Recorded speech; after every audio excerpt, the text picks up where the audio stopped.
Our story takes place right in the middle of the place that had tragically turned into a mass grave for countless people. A great deal of life was lost in the unrelenting quest for an unwinnable war. The only thing the survivors wanted was to survive. Beyond this basic instinct, there didn't seem to be any other purpose in this world. One person persevered through unspeakable adversity and became our story's main protagonist. With 98 failed missions under his belt, he thought he might finally be at the end of his long journey as he strode toward the source of an intense, radiant light.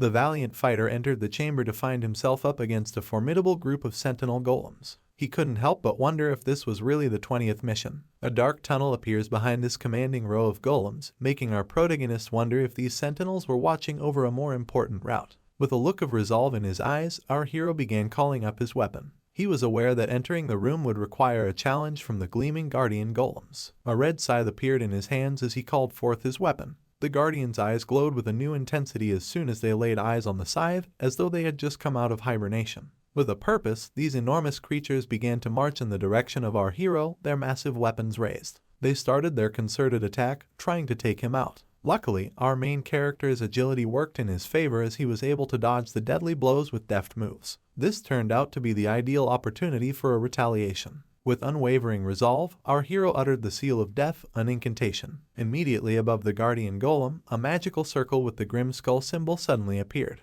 With the help of this sinister seal, our hero transformed into a fiery, dark aura, surpassing the guardian golems in speed. Making use of this acceleration, he delivered the final blow to win. The massive guardian's body had a huge, gaping wound from the attack he delivered. With a contented smile on his face, our hero deliberately put some distance between himself and his opponent after this successful strike. He realized that everything had gone according to plan. When you deal damage to an enemy who has been marked with the Seal of Death skill, you will noticeably increase the damage dealt by 100%.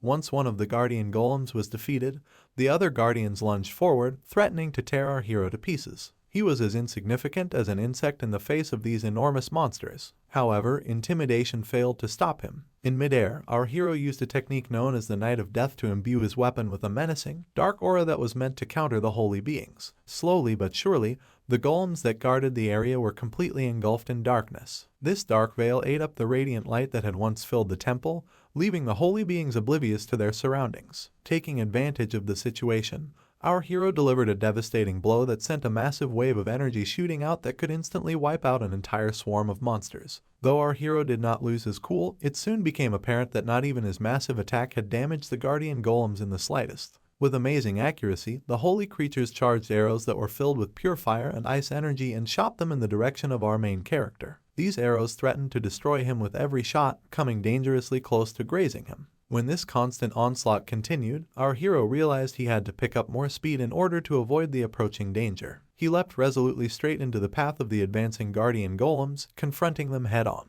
Our hero was able to create after images that confused the golems due to his incredible speed. As retaliation, one of the golems fitted several arrows into its bow and fired them so fast they broke through the speed of light, destroying almost every illusion our hero had created. Our hero remained calm and collected in the face of the dire and intense confrontation. He even dared to smile and playfully taunt the guardian golem, saying that it would take more than just their attacks to defeat him. But his arrogant look soon vanished when a bright light appeared beneath him. Our hero discovered that an unanticipated magic seal on the floor had set off a trap that ensnared and totally immobilized him by calling forth an enormous mass of ice. The extraordinary speed he had boasted about a few moments earlier had disappeared. He was determined to get free, so he gave it everything he had, slowly making the ice crack. The hero was trapped, and the guardian golems approached him as he struggled to free himself. One of them was getting ready to deliver a terrible blow with a huge spear. The cracks got more noticeable, but the ice didn't give in. Then, as he used another skill, Moonlight Destruction, our hero's ice took on a deep crimson hue. He was freed when a brilliant red light broke through the wall of ice trapping him. Our hero was set free by the attack, which also destroyed the guardian golem in front of him and unleashed the full power he had been holding back. Using this skill also caused his equipment to change and improve, and he admitted that the circumstances had almost cost him the mission. After spending a significant amount of time and energy fighting the guardian golems, our protagonist took the crucial choice to end the conflict with a single, devastating blow. The confrontation was about to reach its peak as the dark, menacing aura around his scythe became more violent. The guardian golems readied their most powerful blows, sensing that things were going to get out of hand. Weapons of mass destruction, arrows infused with strong magic, and seals were all prepared. Our hero retaliated with a tremendous forward stomp, gathering tremendous force to support his side's approaching blow. Our hero once again unleashed his Moonlight Destruction skill, this time enhanced by an overwhelming dark force. But this time, the Red Moon, a different skill, boosted the powerful aura that surrounded him. Similar to the one that had broken the ice, the slash that resulted had a much wider area of impact. The enormous creatures that had formerly ruled the region were sliced through like tender butter, their corpses falling to the earth. As our protagonist landed, he was relieved to see that these formidable opponents had finally been defeated. He ventured further into this enigmatic location as he moved toward the room the Guardians had been watching over. He felt something strange come over him and looked around him. It looked like a new temple. Still, it felt remarkably empty. He chose to approach the door at the far end, unsure of what to do next. The magic circle drawn just outside the door started to move as he got closer. Resolvedly, our hero stood in the middle of the circle, curious to find out what would happen next. A rueful grin crossed our hero's lips as he waited, wondering if this would be the run that saw him finish the game on his 99th try. But all of his hope was dashed when he saw the notification that only one player out of 5 was on the magic circle. He had to face the harsh truth that a group of 5 players was needed to access the boss room. The notification told him that he would die if he didn't fulfill this requirement, and at that moment, all the struggles and sacrifices he had made felt like they were disappearing. A golden light engulfed him, enclosing him in a barrier that would not budge no matter how hard he tried. He berated the ridiculousness of this last prerequisite in his dying breaths, but it was all in vain. His body started to break down, leaving him to question whether this was really the end. His expression changed when he realized that this was really the end. The game informed him that he had died as the last second was counting down. But in the midst of hopelessness, a rune known as Regression was activated. The 100th use of the rune would be attributed to this last living hero, sending him back in time to the moment before the first mission started. Consequently, the regression rune would vanish, but our protagonist would once again begin his 100th regression. In front of this Korean palace smack dab in the center of the city, the narrative opens. On this day, which marked the end of the year, many people gathered to celebrate the start of the new year. A bright blue aura surrounded the body of the person as the final 5 seconds of the year approached. His expression was clear to see that he was uncomfortable. This man returned to his former life when he noticed something when he looked at his hands. His hands shook as he realized that this was the moment before everyone was sucked into a goddamn game. This person clenched his fists, recalling that he had nearly won the game in question. He was in the 20th round already. He imagined how nice it would be to be able to stop time, since there are now just 2 seconds left before the catastrophe claims their lives. He also remembered what the previous life system had shown him immediately after he passed away. This was the 100th time he had applied the regression rune. It was already over the edge. The guy who will be our main character believed that he would undoubtedly finish the game as the final seconds of the year approached because it appeared to be his final opportunity to regress. Then he readied himself for the impending event. In addition, MC considered the final prerequisite that he was unable to meet during the game's 20th round. And that was the reason he needed to enlist the help of 4 more individuals. Then, wondering who would be best for these roles, he began to scan his surroundings. A few minutes prior to the countdown, an additional person was displayed. Now this guy was with his pals. In addition, they were in the heart of the city and ready to ring in the new year. And as they waited, one of his friends contemplated his post-graduation plans. The bald man wondered if he could just work as a delivery man. He asked his friend the same question. Then it was made known that this man's name was Youngman. He responded to the query with a smile. He stated that he intended to become a mob boss. When his friends heard him, they became confused. They didn't believe that Youngman took this matter seriously. To Youngman's defense, since life is short, he ought to live it to the fullest. As these guys came to terms with the fact that they should avoid Youngman after graduation, a sense of ease spread across their faces. It was never good to be related to a gangster. After that, the bald man questioned Youngman about what would happen to his personal shuttle following graduation. This question conjured up an image of a destitute and sullen man in his thoughts. Then, Youngman laughed and said that he would not give up his shuttle, not even after graduating. His friends joined in because they thought this was hilarious. This one even went so far as to say he could play with that guy for however long he desired. And one of Youngman's friends disclosed that he had just seen the individual while they were discussing that shuttle. Our MC's body was engulfed in this brilliant light at the same moment. He regressed back to his 100th chance in the same 5 seconds. With a smile, Youngman acknowledged that his friend was correct. But something felt different as he fixed his gaze on the person he had bullied throughout their high school years. This confused Youngman. This man was not the same shuttle he had known. MC now has a more assured expression on his face, giving the impression that he was older. He even ventured to give Youngman a look. This person went on to say that our MC was very different from who he usually was. Since this was the first time our MC had acted in this way, Youngman became very irritated. His friends intervened to stop him just as he was about to give him a lesson. They reminded him that he would have many opportunities in the future and that today was now formally the first day of the year. After hearing their remarks, Yonkin became more composed and decided to absolve RMC for the day. The four of them carried on celebrating after that, believing themselves to be grown-ups. They also exchanged Happy New Year greetings. However, a voice that seemed mysterious suddenly appeared and said that people were fascinating.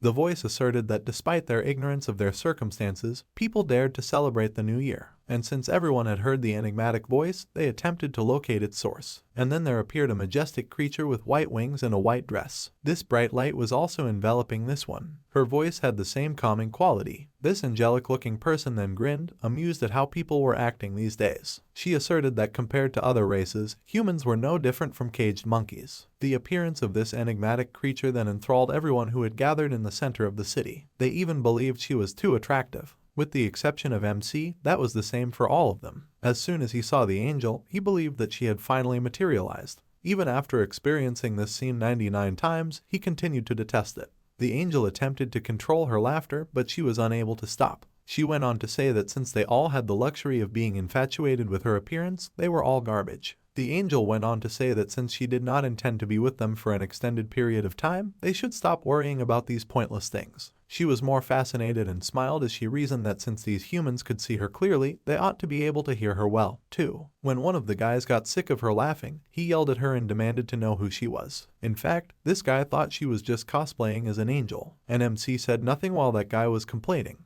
The angel grinned the same, but this time she became very quiet. Her face took on a sinister expression as her eyes turned red. She said, "This scene really irritated me." The same guy who had just been yelling at her had something happen to him. This one just burst in the head. Standing next to him, the person had blood all over his clothes. His body began to shake as well, and it took them a few moments to realize what had actually happened. Then there was a loud scream throughout the vicinity. Yo Min was among the guys who witnessed the incident and exclaimed, "What the hell was that?" Once more, the angel has spoken, but her lovely voice was gone this time. She then issued a warning to all people, telling them not to ever dare speak casually to her powerful self. She continued by saying that these people lacked the authority to pose any queries. They must also never behave haughtily around her, or else they will meet the same end as the earlier person. The angel went on to say that humanity currently belonged to a far inferior race as she continued to speak. When they got to the part where the angel was going to tell them why these things were happening to them now, her MC could only sigh. She announced to everyone that they would now be playing a game going forward, exuding a happier smile and vibe.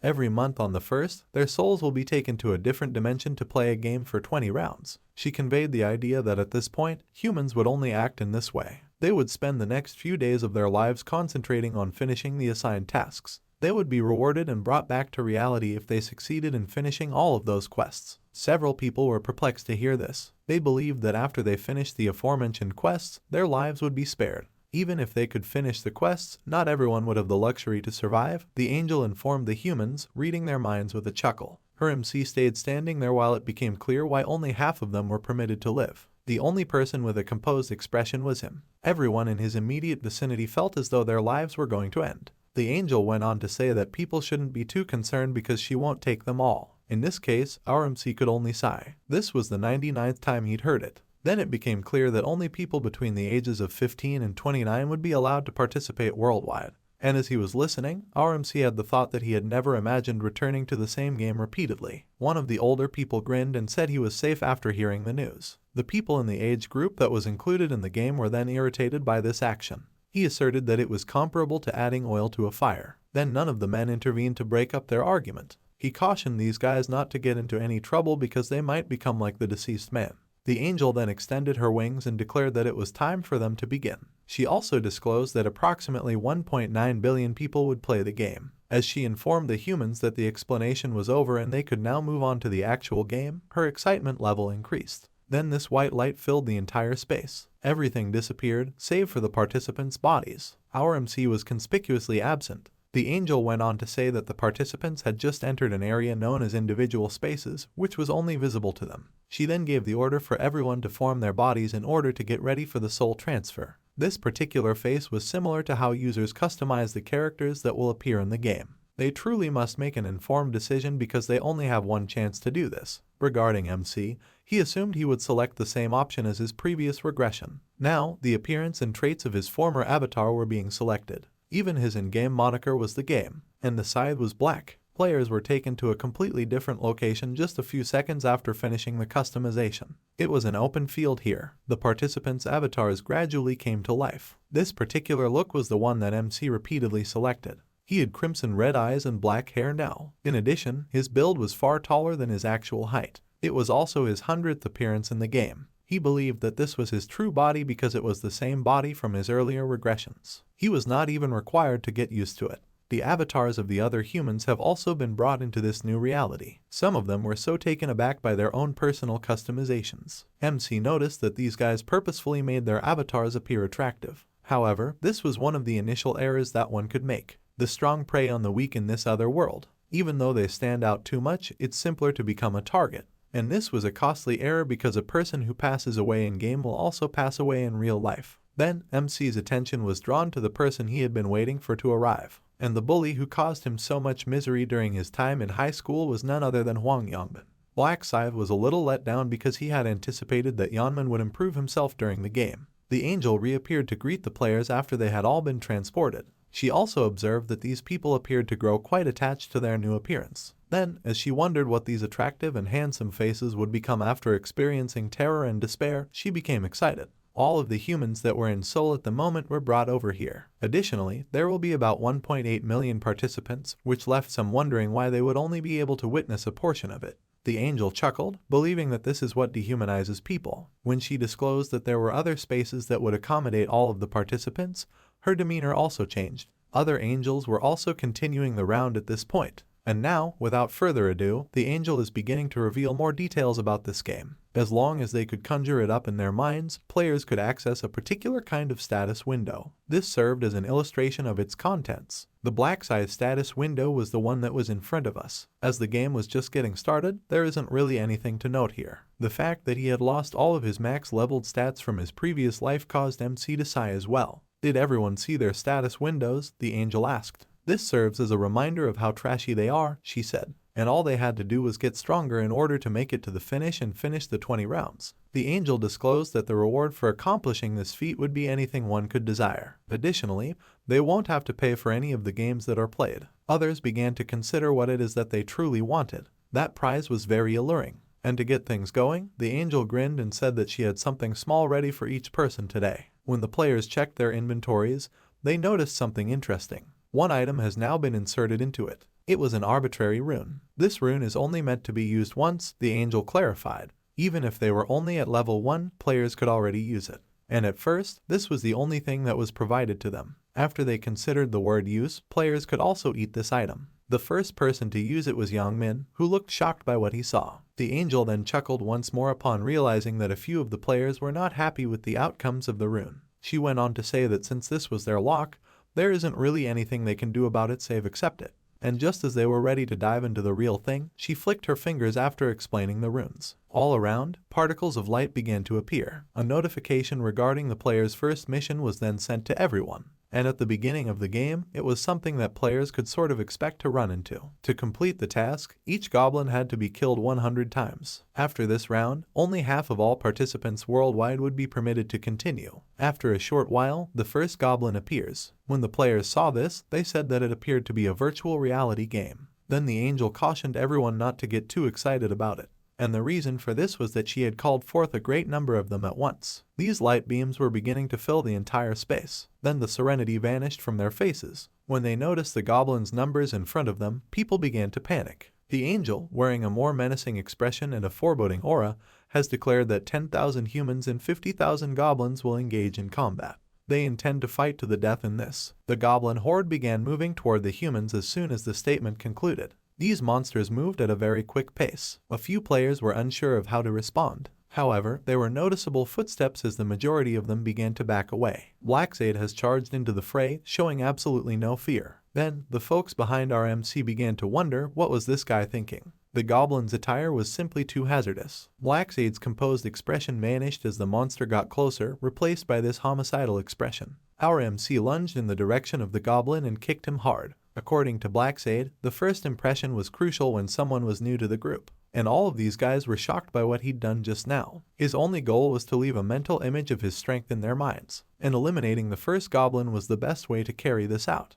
With that strong kick, the goblin's body was propelled several meters away. Then, our MC took the dagger that the monster was grasping. Aside from that, there was one more crucial item he needed to acquire. In his mind, he truly needed to show the bothersome flies how strong he was in order to prevent them from overwhelming him. That one caught the angel assigned to their group's attention, which at this moment appeared amused by what our MC had shown. With no other option, Blackshade had to perform a little in front of everyone. In an instant, the two goblins who rushed towards him were slashed. Now, other players were curious to know if Blackshade was actually a secret agent of some sort. They also found his nickname to be pretty awesome, and they reasoned that perhaps these were the weakest mobs they could have faced because our MC had shown his strength against the goblins. A few of them grew complacent, believing that they would also have no trouble defeating these monsters. However, that soon changed because one goblin was able to approach this particular player. The aforementioned weakest mobs defeated them with a single attack. At last, the truth of their predicament has set in. They really shouldn't have relaxed and thought they would be able to survive here, and everyone began to scatter and flee for their lives as the goblin was killing that guy.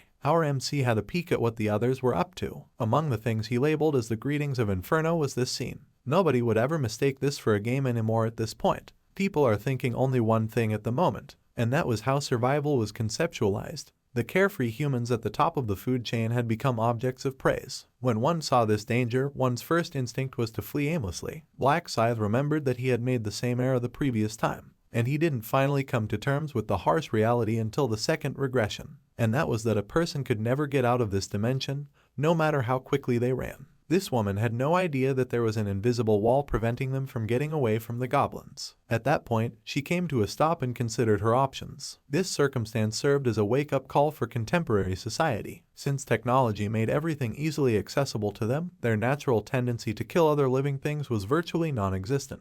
A few of them would be reluctant to take their first casualty. Still, second-guessing yourself in this game could prove to be fatal, because it might offer the monsters the slimmest opportunity to reverse the situation and launch a counterattack. After a short while, some of the people have gone beyond what is acceptable, but things remain dire for them. The angel kept amusing himself by watching the fight. Even though goblins are only slightly larger than children, players would still struggle to defeat them, she said, particularly when they attack in groups and brandish daggers. However, since the majority of people were having difficulties, she noticed a particular person, and the black side was that. She began to wonder why this human was acting this way. When the angel checked on him later, he discovered that RMC had already slain 70 goblins. She became irritated because the system could only display this player's progress to her, neither more nor less. However, she chose to ignore the issue because she didn't think a noble like her would be willing to keep an eye on some common people. The struggle with these creatures went on. Additionally, a player would receive experience points and golds each time they defeated a goblin,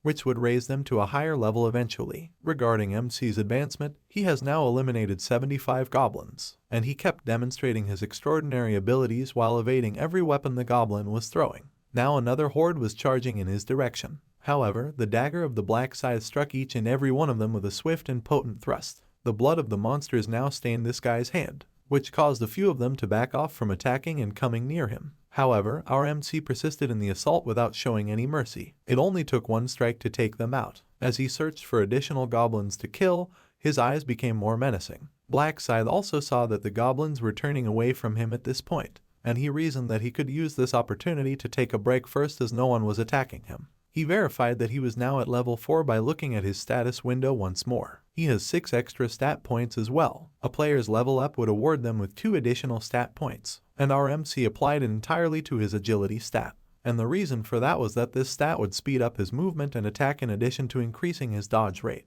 In the beginning, nothing matters more than agility. Black Scythe then reasoned that, given his current rate of advancement, the angel would undoubtedly notice him. He contemplated the best way to wrap up the first mission. Then someone threw one circling dagger, landing it on one of the goblins. Once more addressing the goblins, our MC inquired as to whether they would truly refrain from attacking him. The goblins continued to remain where they were, so this provocation proved to be ineffective. Black Scythe let out a sigh upon realizing this. He was aware that he truly didn't have an option, but our MC suddenly moved to disappear from his spot. To obtain the dagger he threw on this goblin, this guy had already gone the distance across this group of goblins. It took these monsters several seconds to realize what had transpired. However, they were confronted with this terrible round slash as they turned around. They were all divided in half. For our MC, killing the goblin group has sealed the deal. He advanced to a new level. He was also informed by the system that he had completed the prerequisite for the first mission. Then a scythe of black light surrounded it. This proved that he was finished. Our MC believed that this was how things had always been in the first round. To attract the angel's attention, he only had to work a little harder. The system then congratulated him for finishing the quest in their designated zone first and for being the first person to do so. Additionally, Black Scythe won first place in every zone. He spent 10 minutes and 21 seconds in total. This guy was grinning with satisfaction because he had achieved rank 1 once more. The fact that each mission would have a prize for the top 3 players will demonstrate the value of this. This lowest rank rare weapon selection coupon was his prize for finishing first in his designated zone. Regarding the prize for coming in first place across all zones, our MC received this unique reward selection box. These things would undoubtedly guarantee a significant advantage over the other players, and Black Scythe chose to use the weapon coupon as the first one. The next rare weapon list he could select from was displayed to him by the system. He felt humiliated because he had resumed using these inferior weapons. But I'm still grateful that I had these at first. After that, our MC selected a choice, and the stiletto was the weapon of choice for him. This was regarded as the best beginner's dagger available. It also has an extra agility stat and an attack power of 15. Our MC threw the dagger he had taken from the goblins after obtaining the item. He intended to open the other reward at a later time. Additionally, the goblins continued to hunt the other players while Black Scythe was occupied with reviewing all of the rewards he had received. This time, when our MC checked his status window, he noticed something different. This man was making reference to the moniker Last Time Regressor, which he had previously been given. In his 99 attempts, he believed he had never seen anything like this. Our MC had also used his when they were asked to use the rune back then, and the rune he received was the rune of Regression, the same rune he received the first time around. This was the thing that had brought him this far. The rune instantly left his body after consumption. The error that the rune was receiving was the only thing that had changed. Since he was aware that he couldn't go back in time indefinitely, our MC had anticipated this. Additionally, the rune has verified that this was the 100th regression that attracted Black Scythe's attention. He also earned the moniker Last Time Regressor at this point. Titles are rune superordinate concepts in this game. Only at the 100th regression of a specific individual could the Last Time Regressor be obtained, and it would enable the user to spend a minute in soul form. The user's health could then be restored upon his resurrection at any time thereafter. Then he recalled that the ability to rise from the dead could only be considered a priestly ability. Even so, only 30% of their health is restored.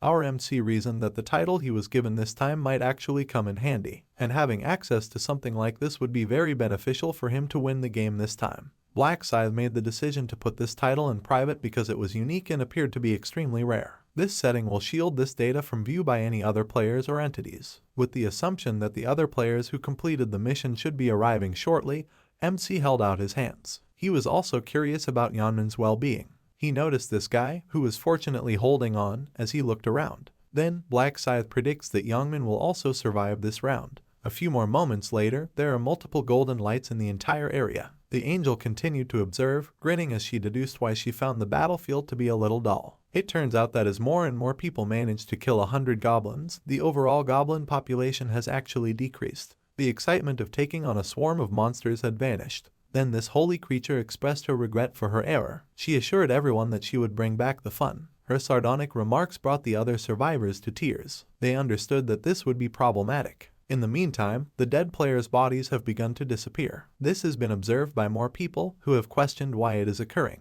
Additionally, another brilliant light had been called forth while they were worrying about their allies and friends. For the first time, there was no guarantee of salvation when one saw a golden light. A new wave of goblins has begun to charge the players. Fear was now plastered on their faces. These were already worn out from the last group. The angel told them that she had just filled 50,000 more goblins so that these humans could feast while once again revealing her crazed face. With no other option but to fight, the other players confronted them head-on. The open, serene fields quickly descended into violence. Monsters tried their hardest to carry out their part of the mission. However, players simultaneously clenched their teeth and managed to survive. As time went on, more and more people were completing the mission. Yeonmin was also displayed, although he defended himself from the goblins' blows by using other people as shields. In times of desperation, drastic actions were necessary. There were just 1,000 more participants. Black Scythe simply sat there and closed his eyes the entire time. He had grown tired of this scene already. Since this was his 100th game, deaths from the game had been a common occurrence. It was forbidden for former participants to assist those who were still completing the mission. This angel had persisted in viewing it as though it were amusement. After a short while, our MC opened his eyes. This occurred as a result of their notification that all 5,143 participants had already completed the mission. These unfortunate people also managed to live, but they were unable to eliminate 1,000 goblins. Where had all the monsters gone, they wondered. As she declared that the mission was over, the angel captured their entire focus. She then began expressing her regret to the unlucky people, explaining that what was going to happen was just according to the game's rules. Their bodies also began to fade. These guys would eventually perish. Some, realizing they only needed to kill a few more goblins, begged for another chance. However, their cries went unanswered. At the end of the first game, this holy being clapped her hands. She said to the survivors that they should all be relieved that they had made it through. She praised the surviving humans while giggling. She also sent them her best wishes for success on their upcoming mission. Prior to the player's departure, the mission's outcomes were displayed. It was MC who took first place. Regarding the other players, each of them possesses an intriguing nickname. The system declared that Black Scythe had succeeded. He will also receive 1,000 gold in addition to the 2 previous rewards. After receiving the gold, MC was told that, once he attained level 10, he could use the money to purchase certain goods. He also saw that more eyes were now averting their eyes from him, and in reality, that was his plan. He desired to demonstrate to everyone that he is the first. The angel then interrupted, saying that she never thought the person who would be ranked first would be inside her comfort zone. Then she turned to face Black Scythe and asked him to respond to her query. This holy being questioned whether he had been given a strong rune and how he got to be so strong. However, she interrupted herself before she could ask any more questions, realizing that this was a mistake. Then, Black Scythe made fun of her and asked if she could look at his status window to see his rune. The angel lied about this information out of fear. She acted as though she could see the rune that was given to MC as well. However, the guy who merely smiled at her and avoided responding to her questions was the only one who was aware that this was merely an alibi. And to make things better, Black Scythe approached her and requested a favor. The angel was starting to feel more and more erratic in this situation. She was unaware that this man had spent 99 years in exactly the same circumstances. Then, raising his head, MC expressed his displeasure with the prize he received for finishing this mission in first place. He said they were being too frugal. Everyone in the vicinity was taken aback by his statement. They were shocked that someone would even consider requesting additional rewards from this ruthless angel. As anticipated, the angel's disposition soured when she questioned MC about what he had just said. However, even for a brief moment, this scene did not intimidate Black Scythe. He even complied, saying the same things he had said earlier. He'd prefer greater incentives. This angel was slowly becoming irritated with MC's arrogant demeanor. But these two just stared at each other, while in the back of everyone's minds, panic was already setting in. Regarding this angel, she questioned whether the fact that he placed first in the mission meant that this human already thought less of her. She finds it incomprehensible that a mere human would dare to make certain demands of her. Then, as she prepared to blow him up, she raised her hand. But she halted when she realized she had just used that authority before. Consequently, she will be unable to murder RM. As she stared at the Black Scythe, another thought crossed her mind. She was aware that this ought to be sufficient to eliminate him. The angel continued to repeat his demands as he moved slowly in MC's direction. She even got down to walk on the earth. She clarified that ordinarily,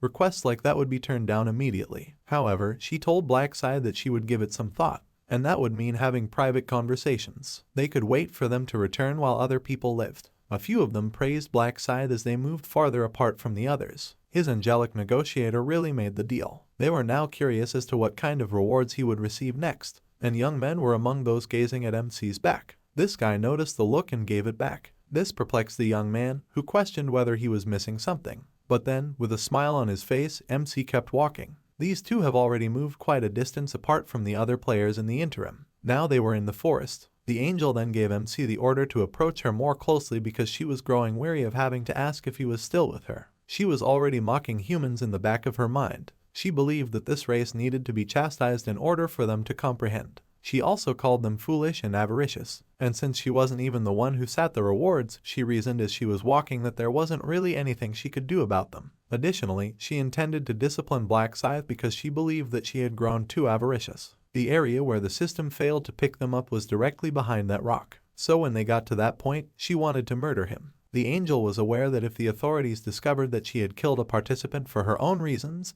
there would be repercussions. But she was simply too irritated to do anything at the moment. Additionally, she isolated MC to ensure that there would be no witnesses and that this would truly be a perfect plan. This angel was so excited that she was grinning maniacally. She believed that this person ought to have just remained silent. She then pivoted to verify the MC. She also inquired as to the kinds of rewards he hoped to receive. However, when she stared at Black Scythe, all she saw was a fist traveling very quickly in the direction of her face. And the well-earned blow has been delivered. Just and equal. I had been waiting for a main protagonist like this. A lesson should be taught to those who displayed a bitchy attitude, regardless of their status as angels or even gods. In an instant, this holy being became holy shit. She came to the realization that, in the eyes of people, she was not so powerful and unbeatable at this point. When she saw the golden blood that emerged from this, her expression darkened. She questioned whether anyone had the audacity to touch her. She spun around to take the other way as soon as it was apparent. However, nobody is following her. She had already lost sight of the Black Scythe. Our MC only needed to appear for a split second to surprise the angel. Scythe the Black seized one of her wings, and the angel was instantly alarmed by this. She was aware of what was going to occur. She still cried out and demanded to know what this human was going to do to her, though, even then, she begged him to stop as well. The only issue was how ruthless our MC was. He broke the wings as if they were brittle, showing that he had no regard for her. The angel was in so much pain at that moment that she nearly passed out, and golden blood splattered everywhere as the Black Scythe tore it even more. Have any of you seen a winged angel? That's all there is to it. Our MC gave her a stern look and told her to stop being such a whiner. Black Scythe continued on, snatching up another wing. The angel screamed as he pulled this one again. Now, every wing was completed. Black Scythe remarked that she would no longer be able to run after this. Is the angel hurt by this feeling? He inquired as well. She naturally responded with a yes. It felt as though her body had just lost a limb. Our MC then disclosed that she would have been the one posing these kinds of queries in 5 more minutes. Had her plan succeeded, she would have been laughing by now. The angel then attempted to refute these assertions, declaring that he had lost his mind. At that moment, the concealed dagger beneath the wings was exposed by Black Scythe. He asserted that this angel would have used this weapon to stab him in the back, and our MC verified the angel's intentions when she became mute, but she persisted in attempting to negotiate her way out of the predicament. Then, with a smile, Black Scythe informed her that he could tell by the look on her face that she didn't really need to lie. He called the angel Beryl as well. When Beryl heard this statement, she became confused. She then inquired as to how our MC knew her name. This guy, however, only responded that she wasn't really in need of to know. He pulled his recently acquired dagger from the storage area at the same moment. Beryl freaked out when she saw this. She questioned why our MC had suddenly pulled out his weapon. She then threatened to use her skill to blow our MC's head off. She said that all it would take was a snap of her fingers to ruin things for him. However, Black Scythe was already aware that she was no longer able to use the said skill because she had previously used it. This was also the cause of his increased self-assurance. For her part, Beryl could only clench her teeth. Now she had nowhere else to turn. However, this angel persisted in trying. She declared that her allies would exact revenge on Black Scythe and that other angels would know if she was slain. The only issue was that our MC was aware that all angels are self-centered egoists who don't give a about other people's affairs, and it wouldn't matter to them if any of them died or not. She attempted to persuade our MC not to execute her as he was about to do so. She asserted that he would not gain anything from doing this. Moreover, Black Scythe would be unable to travel back to his home. However, as previously mentioned, he was already aware that none of these statements were true. Regarding the last proposal, the angel asserted that she could provide him with all the data this man required to complete each mission, but it wasn't really necessary for Black Scythe. He had already gone over everything 99 times over, and the experiences had left a lasting impression on him. Furthermore, he could have simply tortured her until she spat out all of her knowledge if he had needed information. Following that declaration, the dagger on our MC's hand struck her in the chest, shocking the angel. This is a direct warning that people should exercise extreme caution because they might make mistakes when they choose the wrong person. The moment the dagger was removed from her body, Beryl dropped to the ground. Then, a notification from the system showed that our MC had just vanquished an angel. In addition, he was the first player to take this action. He was rewarded by being named the first Angel Slayer. Moreover, 2 objects appeared on his hands. Angel's Blood was the name of one of them, and the Rune of Slaughterer was the name given to the red rune. Black Scythe applied the rune right away, leaving an imprint on his body. Returning to the title of being the first Angel Slayer, this had the effect of doubling the player's total stats. Then, our MC recalled that during his 13th regression, he had learned about the benefits of killing angels for the first time. He exacted his retribution on one of them, and the objects materialized. Regarding the Butcher rune, also called the Rune of Slaughterer, its effect was to increase all stats by 1% each time a target was killed, up to a maximum of 100%. Black Scythe grinned, surveying his newfound possessions. Every prize was already equal to a single item. He believed that upon learning that he had already obtained another rune, the other angels would have been taken aback. His expression abruptly changed when he realized that he had killed Beryl for one more reason, and that was to obtain this object that had a golden glow around it. This was the blood of the angel. This consumable item has the potential to transform the user into a reaper. The player had to meet a minimum level requirement as the only prerequisite. At level 10, every player in this game can acquire a class. There are 30 distinct classes in all, and switching classes is easy. The only thing left for the players to do is obtain a class change item. It's typically obtained organically by hunting or meeting easy requirements. However, there are always exceptions, such as when switching to a special class that is only available to one player through particular circumstances. The angel's blood, which transformed the player into a reaper, served as the primary illustration of this. Naturally, special classes are at an entirely different level from standard classes. Extra stats, progression runes, skill combinations, and a ton of other stuff. Despite the fact that the first mission was not even finished, MC was extremely relieved to have everything back. Using the special reward he received for being ranked first in every zone, he checked his status window. These were the options available to him, and from these options, the only one he needed to select was the one that would enable him to switch classes as soon as possible by getting him to level 10. And that was the experience buff that had 3 times. This effect will automatically apply to the second mission. This time, everything was moving along quite nicely. After glancing at the fallen angel, Black Scythe concluded that this was his last chance to win the game. He was willing to go to any lengths to increase his strength in order to accomplish this. The mission's first round has now come to an end after a brief delay. There were about 900 million survivors overall across all the regions, and there were about 5,000 within the MC zone. They will now be returned to their original body on the other dimension, according to this announcement. The following mission is scheduled for February 1, 2023. When Yeonmin awoke from his sound sleep, he gasped for breath. He instantly glanced around, thinking he had just fallen asleep during the New Year's Bell event in the middle of the city. His expression turned confused as he processed what had just transpired. His only thought was that he had just experienced this strange dream. All the other individuals who were in that area experienced the same thing. When Youngmin looked at his phone, he discovered that it was already 5:20 a.m. in his dream. The same amount of time passed. His friends were beginning to wake up as well, and they were complaining of the same body and head pain. Following their informational exchange, these guys were able to confirm that everyone had experienced the same dream. They were also terrified because they couldn't figure out why these things kept happening to them. For the time being, all they could conclude was that this was not a dream. People are beginning to realize this fact more and more these days, and they pondered whether the first day of February would see them transported back to another dimension. However, as time went on, some of them also became aware that those nearby were not waking up. Taeshik, a friend of Youngmin's, was motionless. Then this guy went up to his friend and said his name. When Taeshik's face was finally shown, it was already pallid. It was already clear that his body was dead. They attempted to deny this situation to one another at this point. However, they began to tremble as soon as they realized that everything was real. This guy reported to his group that he could not feel Taeshi's pulse and that Taeshi was not breathing. Youngmin was taken aback, thinking their friend had passed away. Then it dawned on them that perhaps he was not going to make it through the goblin mission. Subsequently, the bald man turned to face the rest of the group and saw that more people were still asleep. When they realized that everyone on the ground was now a corpse, the majority of them became terrified. They were terrified because they thought that only half of them had made it through the assault. Youngmin was likewise seen to be trembling. His face started to perspire as well because he felt that this was all too crazy. This man then realized that everyone would now have to live equally, regardless of their social standing. The game has just removed the ability for people to complain that life is unfair, regardless of whether they were born with a golden spoon in their mouths or not. Next, Youngmin attempted to comfort his pals. All they had to do, he said, was make sure they could make it through each mission. He continued by saying that everything that occurred to them was the same, so they had no real reason to feel that way about it. His friends thought he was a crazy because of his remarks. The bald man sighed and explained to Youngmin that he was feeling nothing because he had just realized his dream of being a thug. The others, meanwhile, continued to have different goals in mind. The man saw that Youngmin was not paying attention to what he was saying.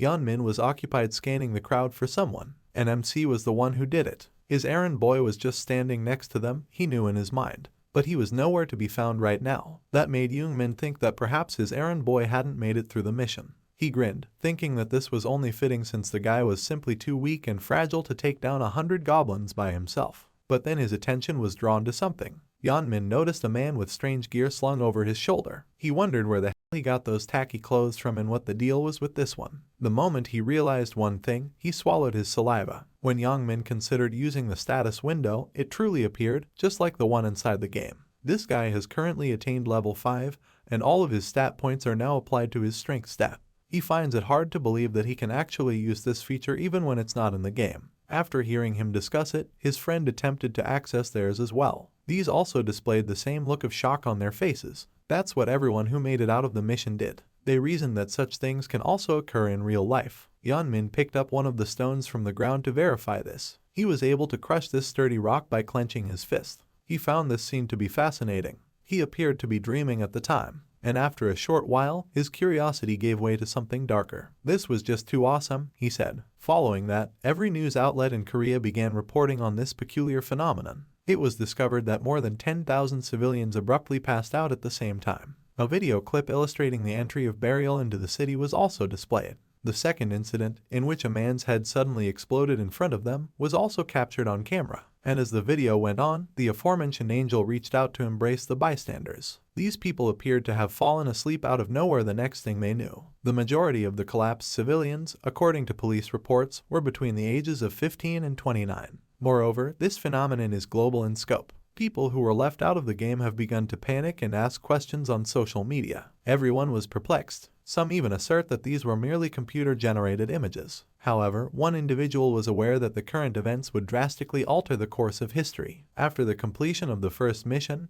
more will begin to take place. According to MC, this was only the beginning. There will also be a constant flow of articles concerning deaths. One night has seen 11% of the population perish. While traveling back home, this man believed that the true issue still existed elsewhere. Now, those who had survived this strange phenomenon were referred to as players, and an investigation was now underway to find its cause. Furthermore, the skills of the so-called players have been translated into the real world. The fact that there isn't currently a player with a high enough stat to alter their reality is relieving. However, some of these players would level up over time and might even become transcendent entities. Others will never be able to compete with the players, regardless of the cutting-edge weaponry they employ. They will all soon be referred to as human weapons. Regarding MC, he had no intention of witnessing the world disintegrate. The Earth would end in disaster even before the 20th cycle if he let everything proceed as planned. This guy's only thought was that he needed to exert control over the players, and that too through the use of tremendous force. By the time he made his 99th attempt, he already possessed this immense power. However, the reason he failed was because he fought every fight by himself. The final one required 4 more players to finish. With a more determined look, he realized he already had a few potential candidates in mind.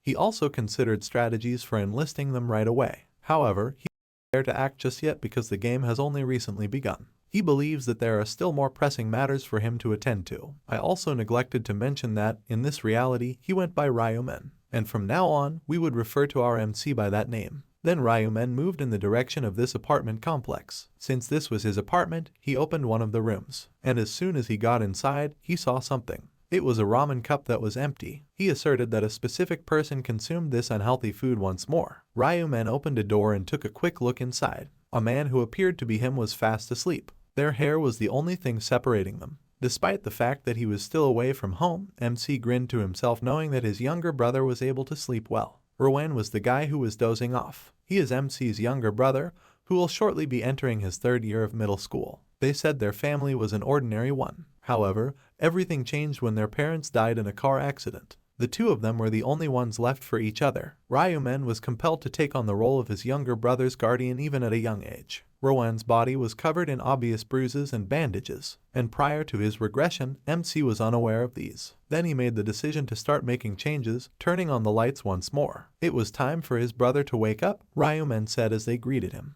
Then, his younger brother looked at his phone and saw that it was just 6 in the morning. But, as MC pulled the mattress beneath him, tucking back into bed was actually not happening. He said that he would just explain things while they were leaving and that they didn't have much time. Rowan asked his brother, still sleepy, why all of this was happening. Then, hearing his brother's voice take on a more somber tone, his expression changed. This was due to the man's revelation that chaos now reigned throughout the world. Rowan only knew that his brother had gone to see the ringing of the bells to mark the start of the new year. Did something happen? He inquired. Then, he was told by MC to go outside first, and he would tell him everything as they strolled. These two were now strolling down the street after a short while. Rowan fixed his intense gaze on his brother, wondering if something had gone wrong.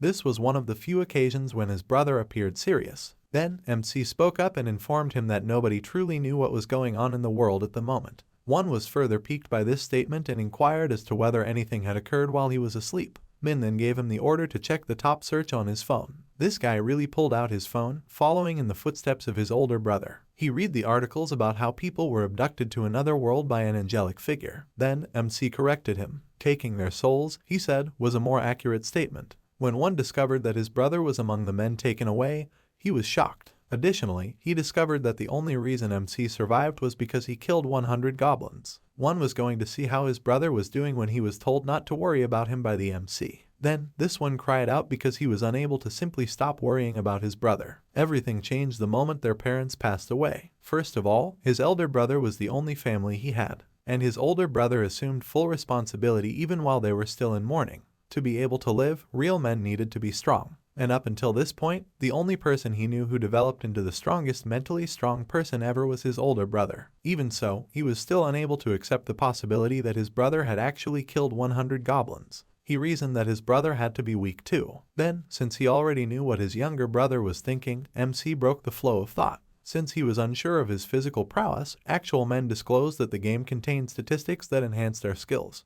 He developed the strength necessary to complete the mission because of this. He further asserted that all of his doubts would disappear when the genuine one witnesses what he was going to do later. However, the concern persisted in his thoughts. After that, the younger brother stopped moving and declared that he would not follow MC until he revealed their destination. His expression more desperate, he asked to know this information first. Then, the bruises that had been attempted to hide beneath these bandages showed more detail. MC was recalling something from the past with an expressionless look on his face. At that point, he said the name Bangtaju. When Ryuan heard this, she was startled. With this expression, the real men turned around and said they were going to Bangtaju's hideout. The head delinquent of Ryuan's class was staying in the same location where MC had finally admitted that he was aware that his younger brother was being. Ryuan became alarmed because he did not think he would find out. He made every effort to conceal it from him. He did this out of a desire to spare his older brother, who was already going through a difficult moment, any more stress. However, the real onus is on Ryuan. He was trying to apologize to his younger brother all the time because he was the one who allowed this to happen. It's not like his former self knew this was going on. He was too preoccupied with being the victim of his own, balancing his studies and career at the same time. After his first round of combat, he was informed of the truth for the first time. After his fight with the goblins, MC was so traumatized that he slept all day. Ryuan left the house that day to go somewhere. Then, MC became aware of his phone ringing constantly. Reluctantly, he stood up and took the call. It was about a real one. When the person on the other end of the call advised her to head to the hospital right away, his eyes widened in shock. He hurried that same day after learning that his brother had been involved in an incident. Although Ryuan survived the beating he received from Taejae, he was already blind when he returned home. That day, MC had felt remorse and blamed himself for being too helpless and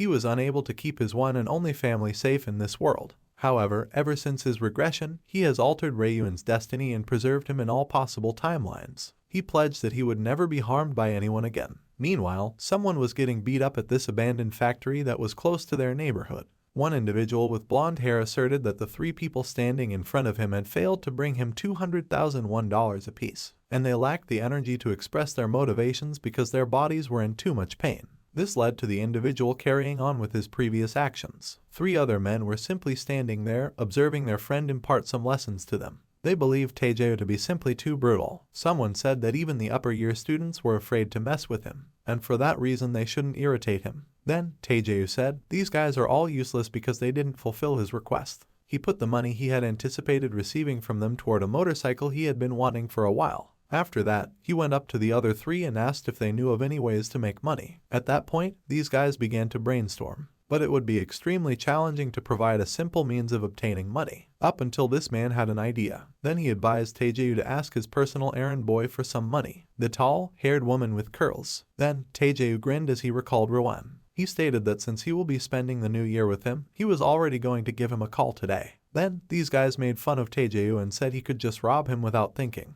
However, Taejae disclosed that Rowan was essentially without a home. Even if he beat him up, his errand boy wouldn't be able to bring him any money, he continued. His home appeared dilapidated as well. These three were then disappointed to learn of this circumstance. They were somewhat sorry for Ryuan, especially after learning that she was without parents. Taejae went on to say that the boy's older brother was the only family member he belonged to. However, Taejae abruptly stopped speaking and stared at something. It appears that Ryuan and MC have reached this deserted warehouse at last. With Ryuan around, there's really nothing to be afraid of, Taejae realized with a smile. Then he went up to Ryuan and said that they were just talking about him at the moment. However, this guy's attitude quickly changed and he attempted to intimidate Ryuan. With his elder brother standing next to him, this man then instantly apologized. Taejae became aware of MC's presence and questioned who he was. He felt that his face was somewhat bothering him. Then, turning to face Ryuan, he inquired as to the identity of the companion, and he was unable to give him a direct response because he was a little afraid of Taejae. Then, MC spoke up and declared that he was Ryuan's elder brother. Taejae became irritated as he had explicitly instructed Ryuan not to ever turn on him. He then issued a warning, saying that he was going to be teaching his older brother a lesson too. The obese man then glanced in the direction of one of his goons. These three started to move in the direction of MC right away. They questioned him about his fighting prowess. Ryuman did nothing but wait for these guys to approach. He was even made fun of by one of them for being somewhat shorter than his younger brother. However, as soon as the man met Ryuman's fist, this stopped. The fact that their friend was defeated with a single blow startled the other guys. This one charged right through in an attempt to exact revenge. The only issue was that he never seemed to launch an attack. When he had enough, MC launched a counteroffensive, and it struck without error. And with that, the thud flew toward these metal drums. Regarding the other, he also attempted to charge in, but he was dealt a swift blow to the face as was to be expected. Now that they were on the ground, the three minions were having difficulty standing up. Taejae, meantime, was still grinning menacingly. This scene, he said, was too. Ryuman might have picked up some boxing techniques in his head. However, he questioned whether that was sufficient to combat him already. He then advanced on them, complimenting Ryuman on his use of boxing prowess to defeat his goons. However, as he stood in front of them, this person said that it appeared as though he had forgotten how crucial physicality is in boxing. Ryuman simply grinned, realizing that the person in front of him was still unaware of the recent global events. Taejae became inquisitive and inquired about it. However, Ryuman simply scoffed. This guy was infuriated that his question was not taken seriously. He then lunged at MC with a punch. Additionally, these standard blows have no chance of connecting with a player like him. Taejae persisted in landing these blows. The more he attempted to hit him, the more irritated he became. The fatigue he was feeling was making his vision blurry already. He missed all of his targets with his punches. He couldn't even land anything, so he wondered what was going on. Regarding MC, he charged this blue aura into his fist. He continued by saying that Taejae wouldn't have to challenge him if he had been watching the news. Ryuman's blow to this fatso's face came right after he said that. Once more, kids, if you don't want to face these kinds of consequences, you should never.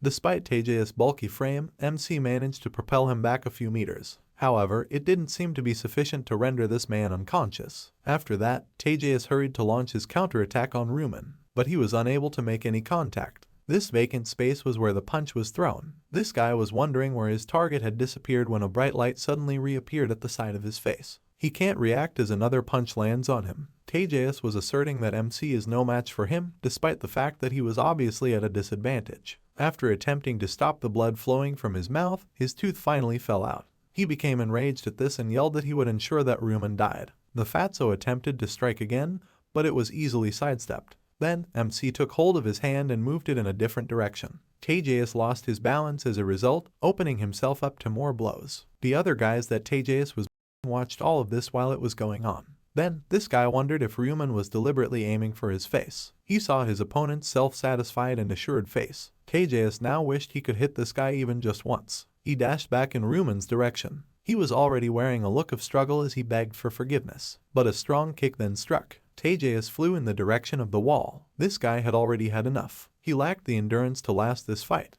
Not only that, but he was finding it difficult to handle the attacks he was getting. Raising his eyebrows, MC asked the if he was upset with him. Ryuman remembered the day he had witnessed his younger brother go blind, and that was one of the moments he would never forget, despite all the regressions he had experienced over the years. At this point, the fatso was requesting that MC stay away from him. He begged Ryuman to stop while shielding his neck from another kick. However, Taejae became confused when MC did nothing more than hold his hand. Ryuman grinned, but fear was in his eyes at the moment. He cried out that this was precisely the reason he shouldn't have meddled with his younger brother. After hearing that statement, I felt a wave of pain. This guy just stared at it because it was so abrupt. It took a few seconds for the pain to finally register in his brain, causing him to let out a loud cry. Now, several fingers were broken, and MC took hold of his other hand as he continued to weep for the ones that were broken. Taejae had fear in his eyes. He cried out no over and over, and Taejae's minions fled upon witnessing such a scene. They were aware that staying would put them in much more danger. Because he didn't want to see what his brother was doing to Taejae, Ruman also turned around. Once more, MC forewarned this man not to meddle with his younger brother. This lesson, in my opinion, was more than sufficient for today. Taejae was already second-guessing his life's choices. Hearing him confirm that all of his fingers were broken today made Ruman smile. But that eerie smile is still on his face. Taking hold of Taejae's other arm, he broke it again. He claimed that he had to be certain in case this fatso considered exacting revenge. Then there was a loud scream that rang out across the neighborhood. Following their encounter with Taejae, the two brothers left the scene with a casual demeanor. Ryun inquired as to how his older brother had accomplished it. He reasoned that he might have studied martial arts or something similar. However, he was told by MC to ignore this and continue to blame his conversion to a player. They can also use the stats to improve their real-world skills. And Ruman attempted to call forth the weapon he received in the previous round in an attempt to truly convince his brother. A brilliant golden light slowly began to take shape. Ruman was startled when a dagger actually appeared. It was dark and sharp. Now this guy was grinning in shock. Additionally, Ruman said that all players could call forth their weapons in this manner. At that moment, Ruman recognized that his brother's excessive speed was caused by the same factor. It wasn't even difficult for him to avoid all of those blows. MC disclosed that his dex stat, which was approximately 11, allowed him to move in that manner. Athletes have roughly 10, while average people only have about 3. When Ruman inquired about what happens when his brother gains more level, MC pretended not to know anything because he was still in the early stages of reaching that stage. Because of what transpired in his previous transgression, this guy was now willing to lie about this information. He told his younger brother that he was a regressor at the time after his 11th transgression. And as a result, Ruin is now in danger. He was abducted by certain players in order to manipulate MC. He wouldn't want Ruin to go through that kind of trauma again, even though he was able to save him at that particular moment. As Ruin gazed at his brother, he realized that he needed to get more ready to defend him from other players. He asked this guy if he wanted to have breakfast at the convenience store to start. Ruin enthusiastically accepted the invitation, and the two entered the QS24 store. Ruin was moving in a different direction when the younger brother called his attention. He indicated that direction with the cup noodles. However, MC went to the ATM to take out some cash first. He believed that this was everything he had saved up to this point as he was pressing the buttons. It came to 133,201 in total. This only cost about $100 USD. Ruin pulled out 100,001. When Ruin saw how much money his brother had taken out, he was taken aback. It was a fact that these two brothers had experienced hardship in their lives. He was just informed by MC that he would require it for a future purpose. He asked Ruin what he would like to eat in the interim. Because every meal in this area was pricey, the man was hesitant to share what he liked. However, his elder brother reassured him that he would be able to eat as much food as he desired. Ruin was making up for him because all he had last night was a cup of noodles, so this was his way of saying I'm sorry. He was still hesitant even then because they might run out of money for the next few days. After everything was resolved, Ruin received this pork belly with chili. He declared that he had been wanting to eat this for quite some time, and it was already evident how happy he was. MC grinned at this and told Ruin they ought to order and eat Hanu beef sometime. Hearing this made Ruin feel uncomfortable once more. This chili-flavored pork belly was more than sufficient for him, he informed his elder brother. Meanwhile, this guy believed that they would be able to eat anything they wanted in a matter of days. In a short while, the two were enjoying their morning meal. The pork belly appeared incredibly appetizing. Then Ruin had his first mouthful. It was so tasty that his face was glowing. During their meal, Ruin got up and informed his younger brother that he had an important task to complete. Ruin simply looked at his brother, making sure to see where he was heading. MC returned a short while later holding this ballpen. Ruin was taken aback to discover that his brother had recently purchased numerous NATO tickets. They used all of their leftover funds to purchase 20 tickets. The fact that that would come to a total of 100,001 truly shocked the younger brother. However, MC kept checking every number he could recall even as this guy was losing it. He gave Ruin the order to simply wait and see. Ruin became increasingly perplexed upon witnessing his brother's actions with the tickets. MC simply kept selecting the same numbers. He then grinned and said that these were the winning numbers, which was why he had taken this action. I would undoubtedly act in the same way if I were a regressor. The two returned to their apartment later that night. Ruin was watching the day's NATO draw on his phone, glued to it. This guy was so nervous that he was even biting his nails. He wondered if they had just thrown away a 100,001. At that point, the number drawing began. Ruin chastised his younger sibling for this behavior. However, Ruin stopped when the host revealed the lucky numbers. 3 was the first number, followed by 8. 9 comes up next, followed by 38.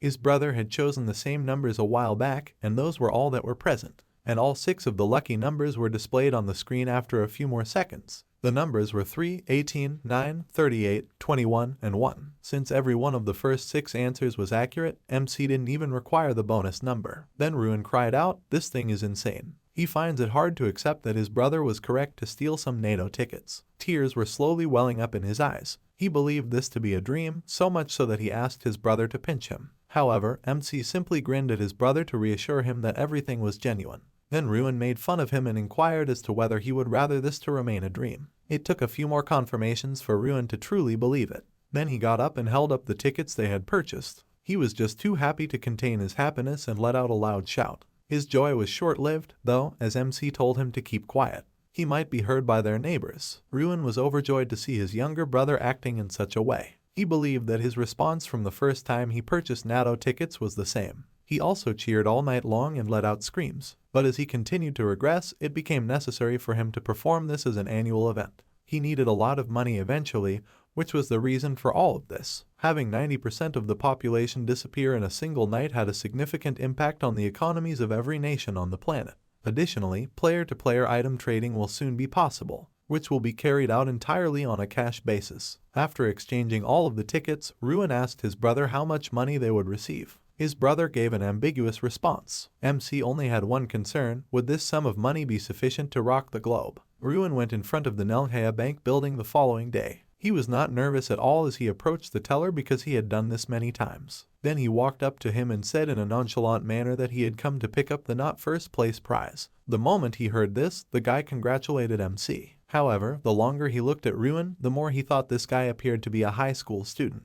He then inquired about the retailer from whom he got the ticket from MC, and in response, he said, "QS24, Yongli branch." This guy was startled by his response. Then he recalled what his colleague had told him regarding the quantity of winning tickets in this particular round. 115 of them were in total. The fact that all 100 tickets were purchased in a single store, according to this guy, made it even more bizarre. It dawned on him then that there had only been one ticket buyer for the entire day. He was told that the person who would claim the winnings from this store should be treated like a VIP no matter what the circumstances. Then, as he was observed to be lost in thought, this guy was interrupted by MC. He quickly expressed regret and asked Ruin to hold on for a little while. A short while later, a second person entered and greeted MC. He identified himself as the president of the Nangyap Bank, Guan Juno. Since he was the one who won multiple NATO tickets, the bank president personally greeted MC. In the process, he congratulated him as well. Ruin was then asked to follow the president and invited to a quieter location. He was led by President Juno to this room, which housed the team responsible for selling lottery tickets. A woman greeted them right away when they walked into the room.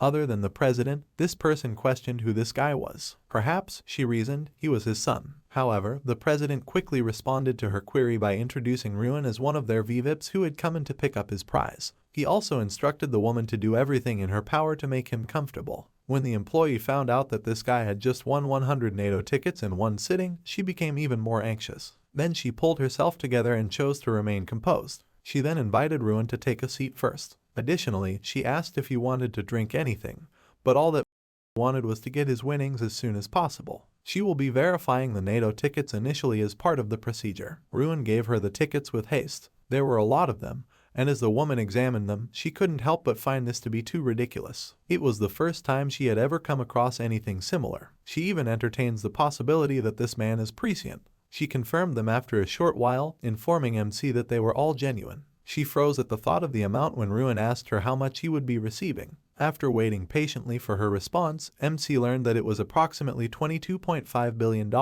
It exceeds $16 million. A prime illustration of rags to riches people. After deducting taxes, Microsoft was able to pocket a staggering $15 billion.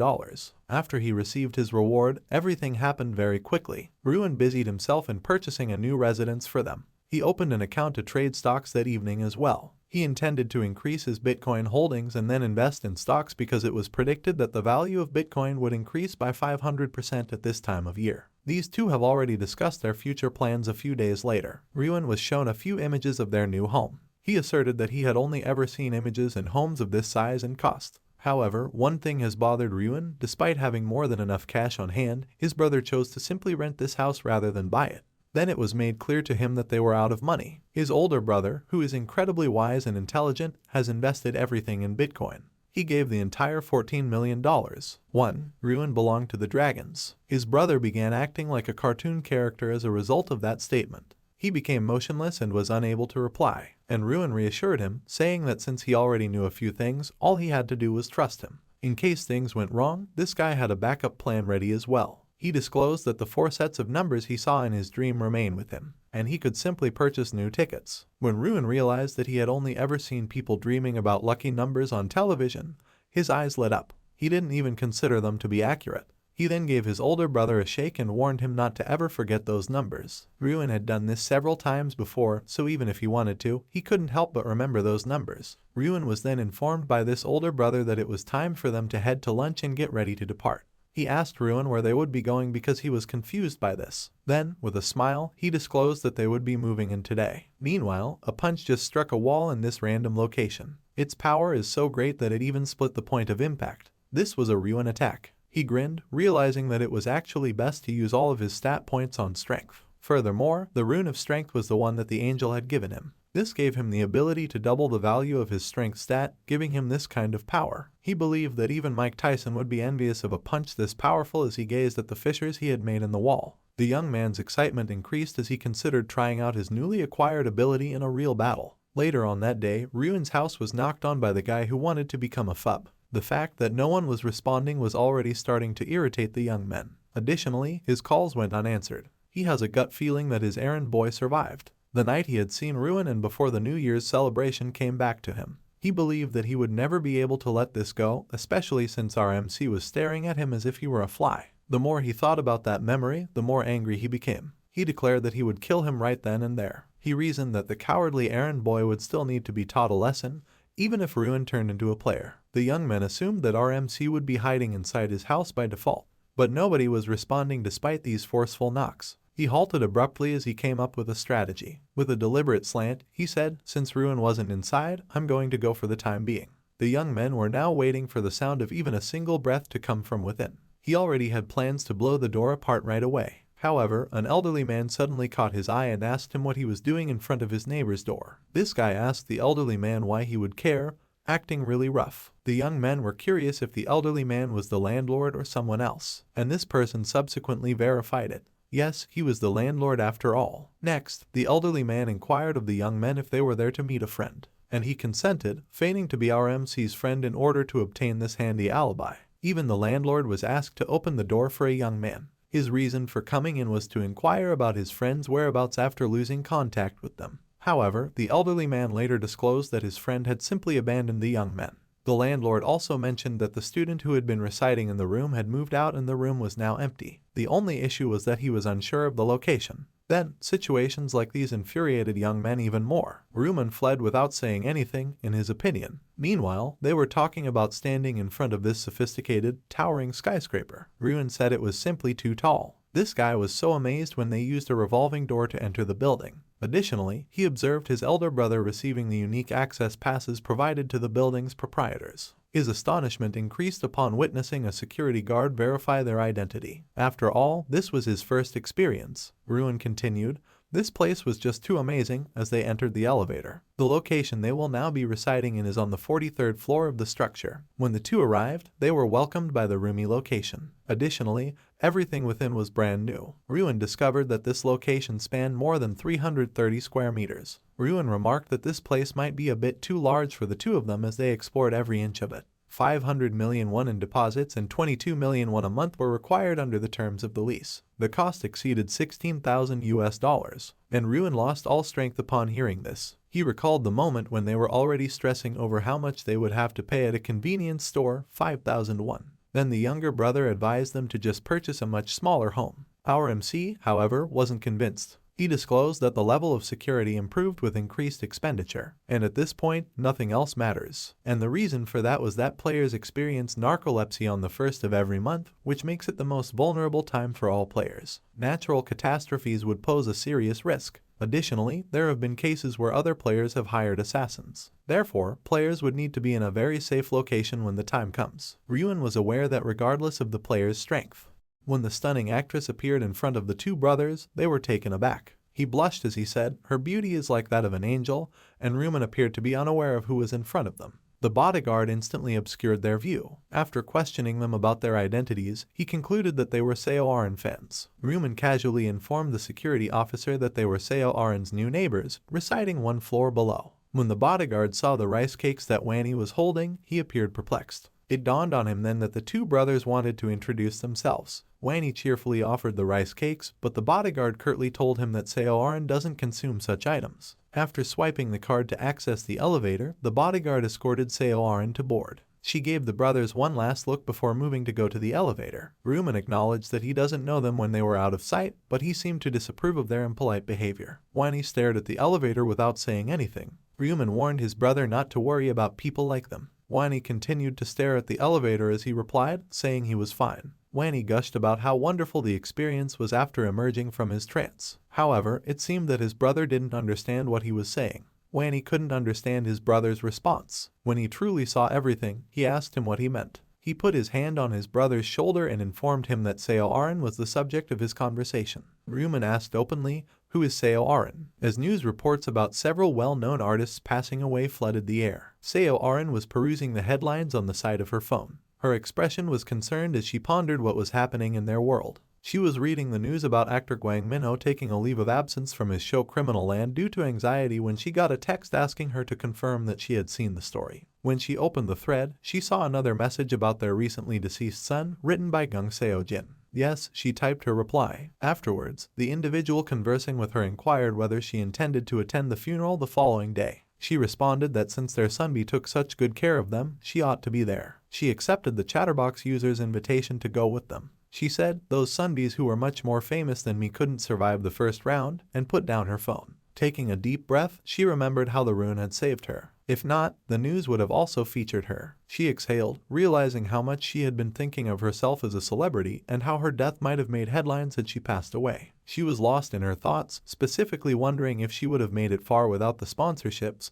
considering that even the penthouse was given to her. She has no idea that the bodyguard is following her already. The bodyguard approached her and inquired about her thoughts. She told him it was nothing, surprised as she was by his presence. The bodyguard sat down on the couch next to her, casually offering to listen to her. Seo Arin expressed her concern that she might not make it through the next round and acknowledged that she was reflecting on how the world got so chaotic. She doesn't need to worry because he is with her, the bodyguard reassured her. He advised her to put all of her trust and worry in him. Seo Arin grinned as she told him she trusted him. Seo Arin was staring at him, and the bodyguard was staring back at him. She recalled the initial instance when the company designated him as her personal protector. She knew she would have lost the first round if it weren't for him, but she was still leery of him because it seemed like he was meant to watch over her. The bodyguard promised to protect her at all costs as he glanced at her. She blushed a little and smiled as she said how much she appreciated it. She immediately brought up the subject of her downstairs neighbor. She joked that the rice cakes looked good, but he told her outright that eating them would make her gain weight.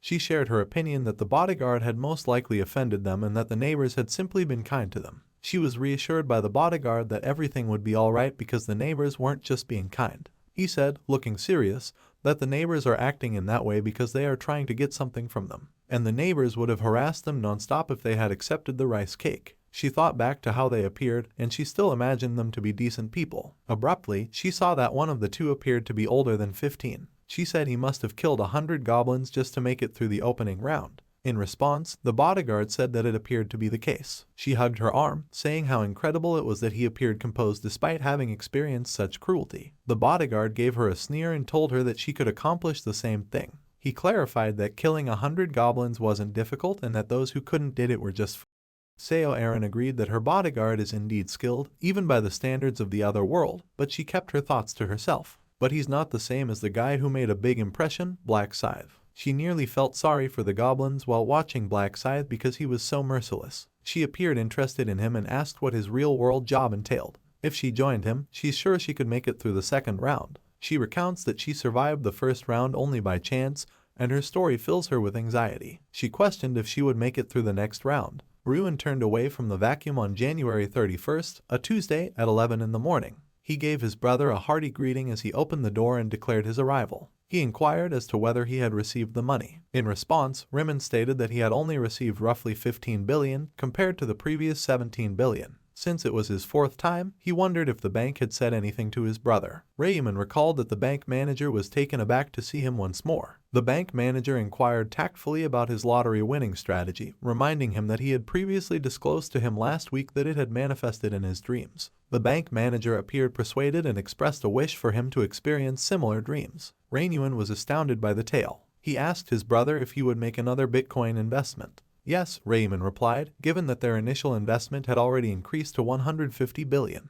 He gently inquired as to whether they ought to sell their Bitcoin because he thinks its value will decrease. However, Raymond retorted with confidence that the moment isn't yet right. He gave his brother a kind smile and reassured him that he would take care of it. And after that he asked Raymond to eat. They strolled the streets holding grocery bags and food in their hands while eating pasta in a restaurant with joy. Arrived on Tuesday, January 31st at 11:55 p.m. Raymond remains by his side, holding his hand, while Raymond remains awake in bed. Worried, Raymond squeezed his brother's hand and insisted that he return alive. With a self-assured smile, Raymond reassured him that he needed not worry and reminded him of his power that had been unleashed on the known as Bangtaegu. Even though Raymond is aware that his brother is capable of taking care of himself, he still worries. Raymond gave his brother a pat on the head and advised him to stop worrying and go to bed. He promised to see him later and reassured him that by the time he woke up, he had already returned from the other world. Just in time, he was carried to another world and his soul glowed brightly. Meanwhile, other players began to arrive under the gloomy gray sky. A player inquired about their successful arrival, while another expressed his amusement at the incredibly quick travel. While others cowered in fear, they took a moment to scan their surroundings because it appeared that this was a new venue. One of the players received the first rank in the previous round until they noticed the black side.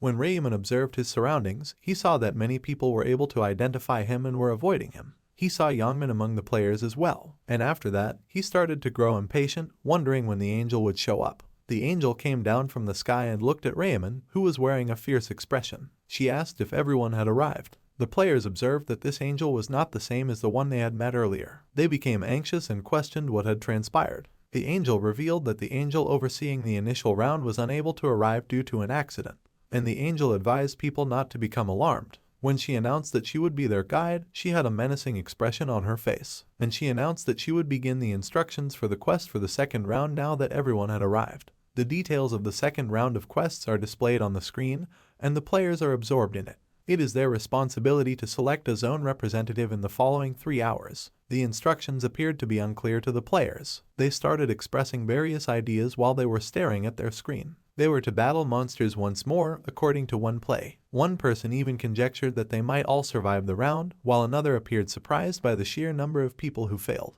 The angel decided to clarify after observing the players' perplexity. She clarified that they merely needed to select a zone representative in the second round, which is not a combat round. The zone representative has the power to order and coerce individuals to perform tasks like making them crawl or perish. She said, the players just need to use that time to choose the zone representative in 3 hours. She was amazed by the authoritative power. If that's all there is to it, a player ventured to inquire. The angel stated that since this round is essentially a rest round, after they have cast their vote, they will be tallied as having passed and sent home. The thought of completing a straightforward task and avoiding combat and death made the players happy. After that, the timer began and the angel asked them to talk about who they would like to represent the zone. The players, grinning, asked one another if they would still be alive if they cast their votes 3 hours later. They found amusement in the straightforward assignment and the potential for authoritative power. That Yongmin is not able to engage in combat this round disappoints him. After casting their vote, they will live, so one of his friends urged him to let it go. He assured him that there was nothing to be upset about.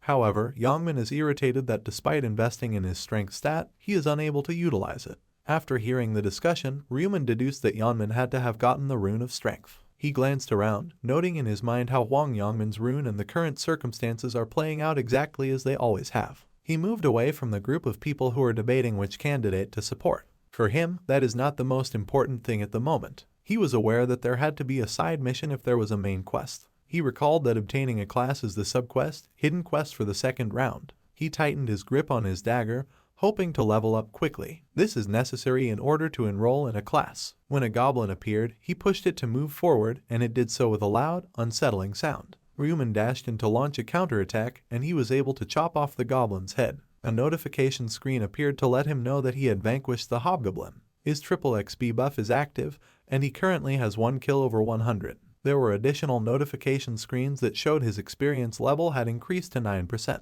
He gained 15 gold, and the Rune of Slaughter will raise all of his stats by 1%.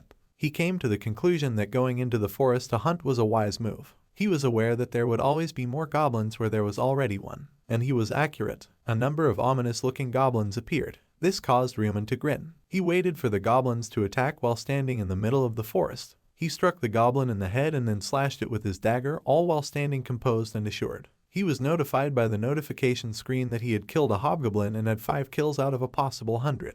The dead goblins' bodies were strewn throughout the forest. Another notification showed that the effects of the Rune of Slaughter would increase all stats by 50%.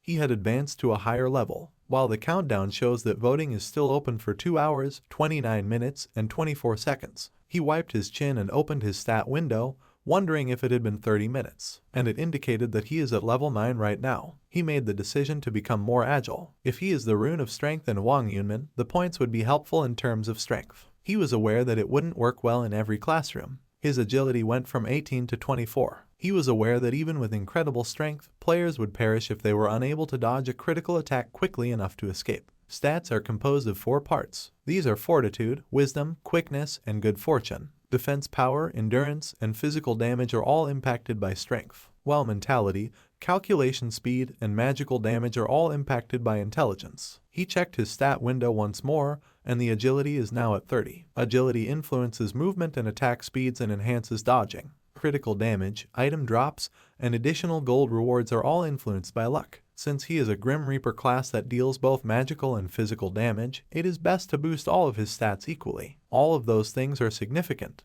There was something he seemed to notice behind him. He pivoted to identify the person. He was still in shock that someone would follow him. He was too caught up in the fight to notice earlier. He finds the situation unsettling because it has never happened before. With a raised dagger, he made his company present themselves and make their intentions known. If not, that person ought to have made arrangements to pass away. One footstep, very slowly, and the woman made herself known. Rumen recognized her as the actress he had previously interacted with. He questioned whether she was actually the one pursuing him. She said she was sorry for trailing him. Additionally, a man showed up and apologized. He reassured him that they weren't following him maliciously and urged him to settle down. He said the name of the man, which is shown as a Sangchul. When he realized that a Sangchul is Ma Jian Rock's right hand, a gloomy expression crossed his face. Ma Jian Rock, also known as Heavenly Demon, is the eldest son of the largest corporate in the country. He is among the individuals that Rumen is pursuing. He was aware that it would be simpler for him to grow stronger if he had him by his side.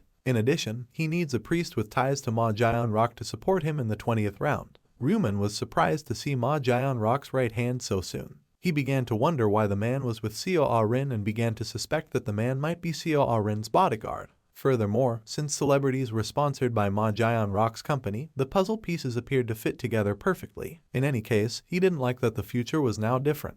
He inquired as to how long they had been his followers. Seo Ah-rin acknowledged that they had been following him ever since they saw him enter the forest, and she sincerely expressed regret for it. He inquired as to why they were following him. He was informed by Seo Ah-rin that their actions were not malicious but rather an attempt to make a proposal to him. Seo Ah-rin appeared apprehensive as she conveyed that they were aware he had won the first round and wanted to recommend that they form a team. Rumen laughed at the notion of organizing a group, saying that the concept is only relevant if she is also helpful to him. He made fun of her. Seo Ah-rin was unable to refute his statements. Rumen told them straight out that he's fine without them and doesn't need their help. He advises them to turn around and quit squandering his time. He turned away, expressing unequivocally that he has no desire to join a team. They gazed back at him. Seo Ah-rin sighed and fell to her knees as Sangchio spoke, biting his tongue to say how conceited Rumen is. She explained that there's a reason why Rumen exists at all. His aura intimidates her, and Sangchio said that if someone had a knife on their face, people wouldn't be afraid. Seo Ah-rin is disappointed that her plan to play with Rumen on the same team did not go through, and Sangchio restated what he had previously said, namely that individuals with large egos like Rumen never function well in groups. It was unfortunate. Seo Ah-rin couldn't help but think. She was corrected by a Sangchio, who assured her that it was not humiliating. He feels that it was a waste of time for them to follow Rumen. Saying that she didn't anticipate monsters to appear in the forest, Seo Ah-rin shifted the conversation. For the rest of their time, she suggested they go monster hunting. Sangchio decided it wasn't a bad idea and carried out their plan. There were tall trees and lush bushes in the forest. A goblin was attacked by Rumen when it heard noises in the bushes that caught its attention. He finds it infuriating that despite his already full schedule, they still have the audacity to ask him to collaborate with them. His blade pierced the goblin's flesh. He maintained his attention on the task at hand, which was to level up. An alert revealed that he had vanquished a hobgoblin. His current kill total is 60 over 100, and the Rune of Slaughter's effects will increase all of his stats by 60%. Suddenly, a pack of monstrous creatures resembling wolves appeared. He was happy and grateful to have encountered so many gnolls at once. The gnolls attacked him at the same time. They leaped into the air, getting their weapons ready. Ryuman took a confident stance, holding his dagger firmly, and used both the dead gnolls' bodies that were lying around the floor and his dagger to inflict injuries on the gnolls in quick succession. A notification screen said he'd vanquished a gnoll. His kill total has increased to 65, and the effects of the Rune of Slaughter will raise all of his stats by 65%. He had reached level 10 at that point. His efforts were rewarded because the notification window told him he had already met the requirements for being assigned to a class. He is now at level 10 after a series of notification windows showed that he had leveled up. With that, he had fulfilled the requirements for promotion. Ryuman was able to enter the store as well as a secret subquest. The subquest window indicates that in order to obtain a class and advancement items, they must advance prior to the voting period. If they are successful, they will also receive a daily item of a 50% sale ticket. Those who are unfamiliar with the subquest typically become perplexed. They were clueless about the options for the classes and where to find the advancement item. Everyone agrees that enrolling in a class is fantastic, but the issue is that nobody is aware of how to get the advancement item. Warriors must kill monsters in the same hour and increase their strength to at least 10 in order to obtain their advancement item, as it can only be obtained after fulfilling certain requirements. Berserkers have to hunt while bleeding for a while. Monsters must be successfully tricked by assassins several times. It's preferable to advance swiftly because if they can't,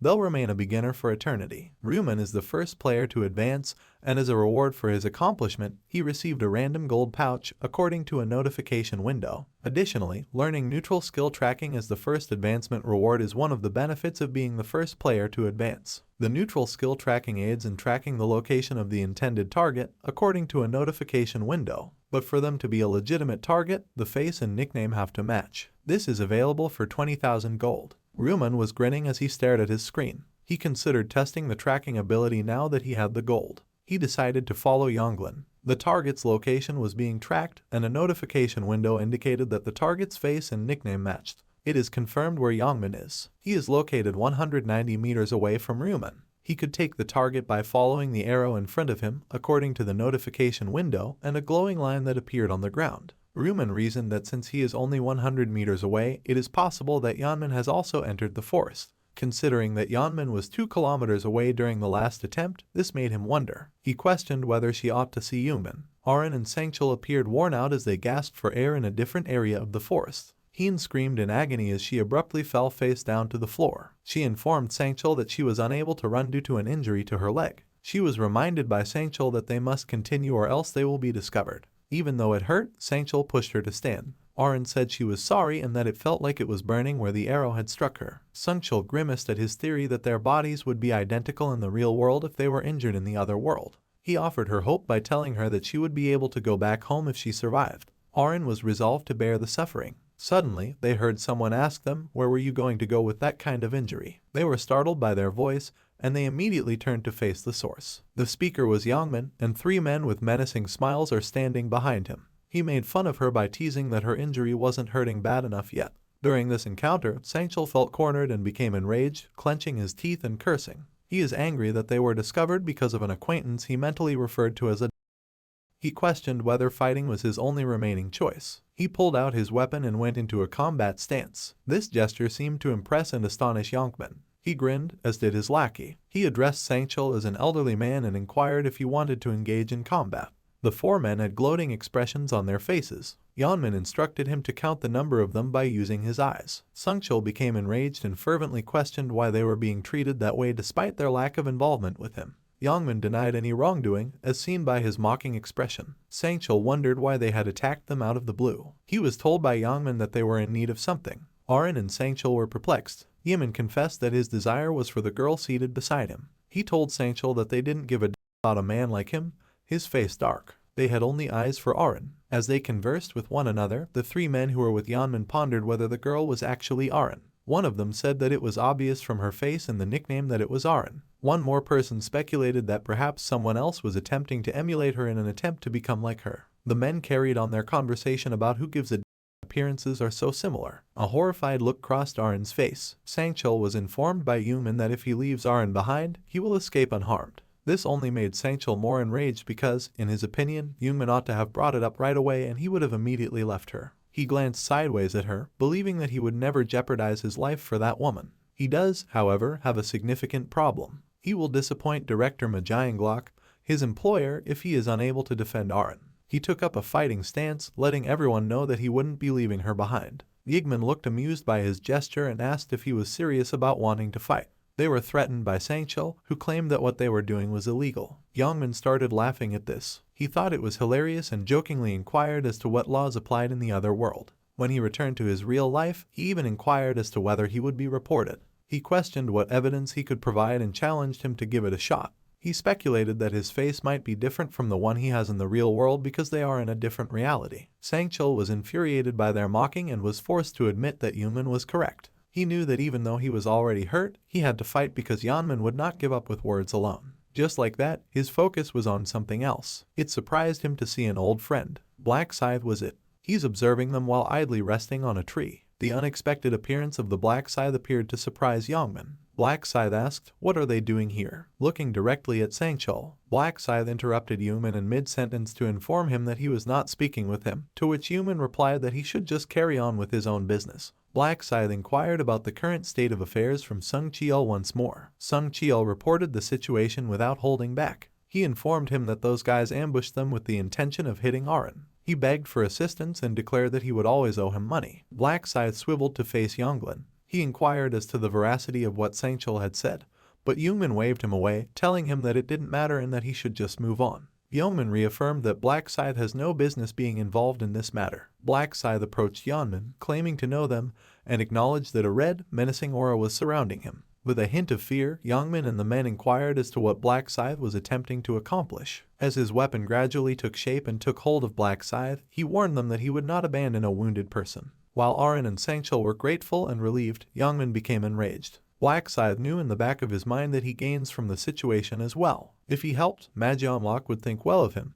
and if a company like Magionlock owes him money, the payment will come back to him in kind, increasing his goodwill. He also made the decision to assist because he didn't like Yeoman. The movements of Black Scythe appeared to alarm Yonglin and his men. He gave him the order to back off and vowed to kill him if he moved forward. With a smile, Black Scythe asked them if they wanted to fight him and what the issue was. Yongman was furious as hell.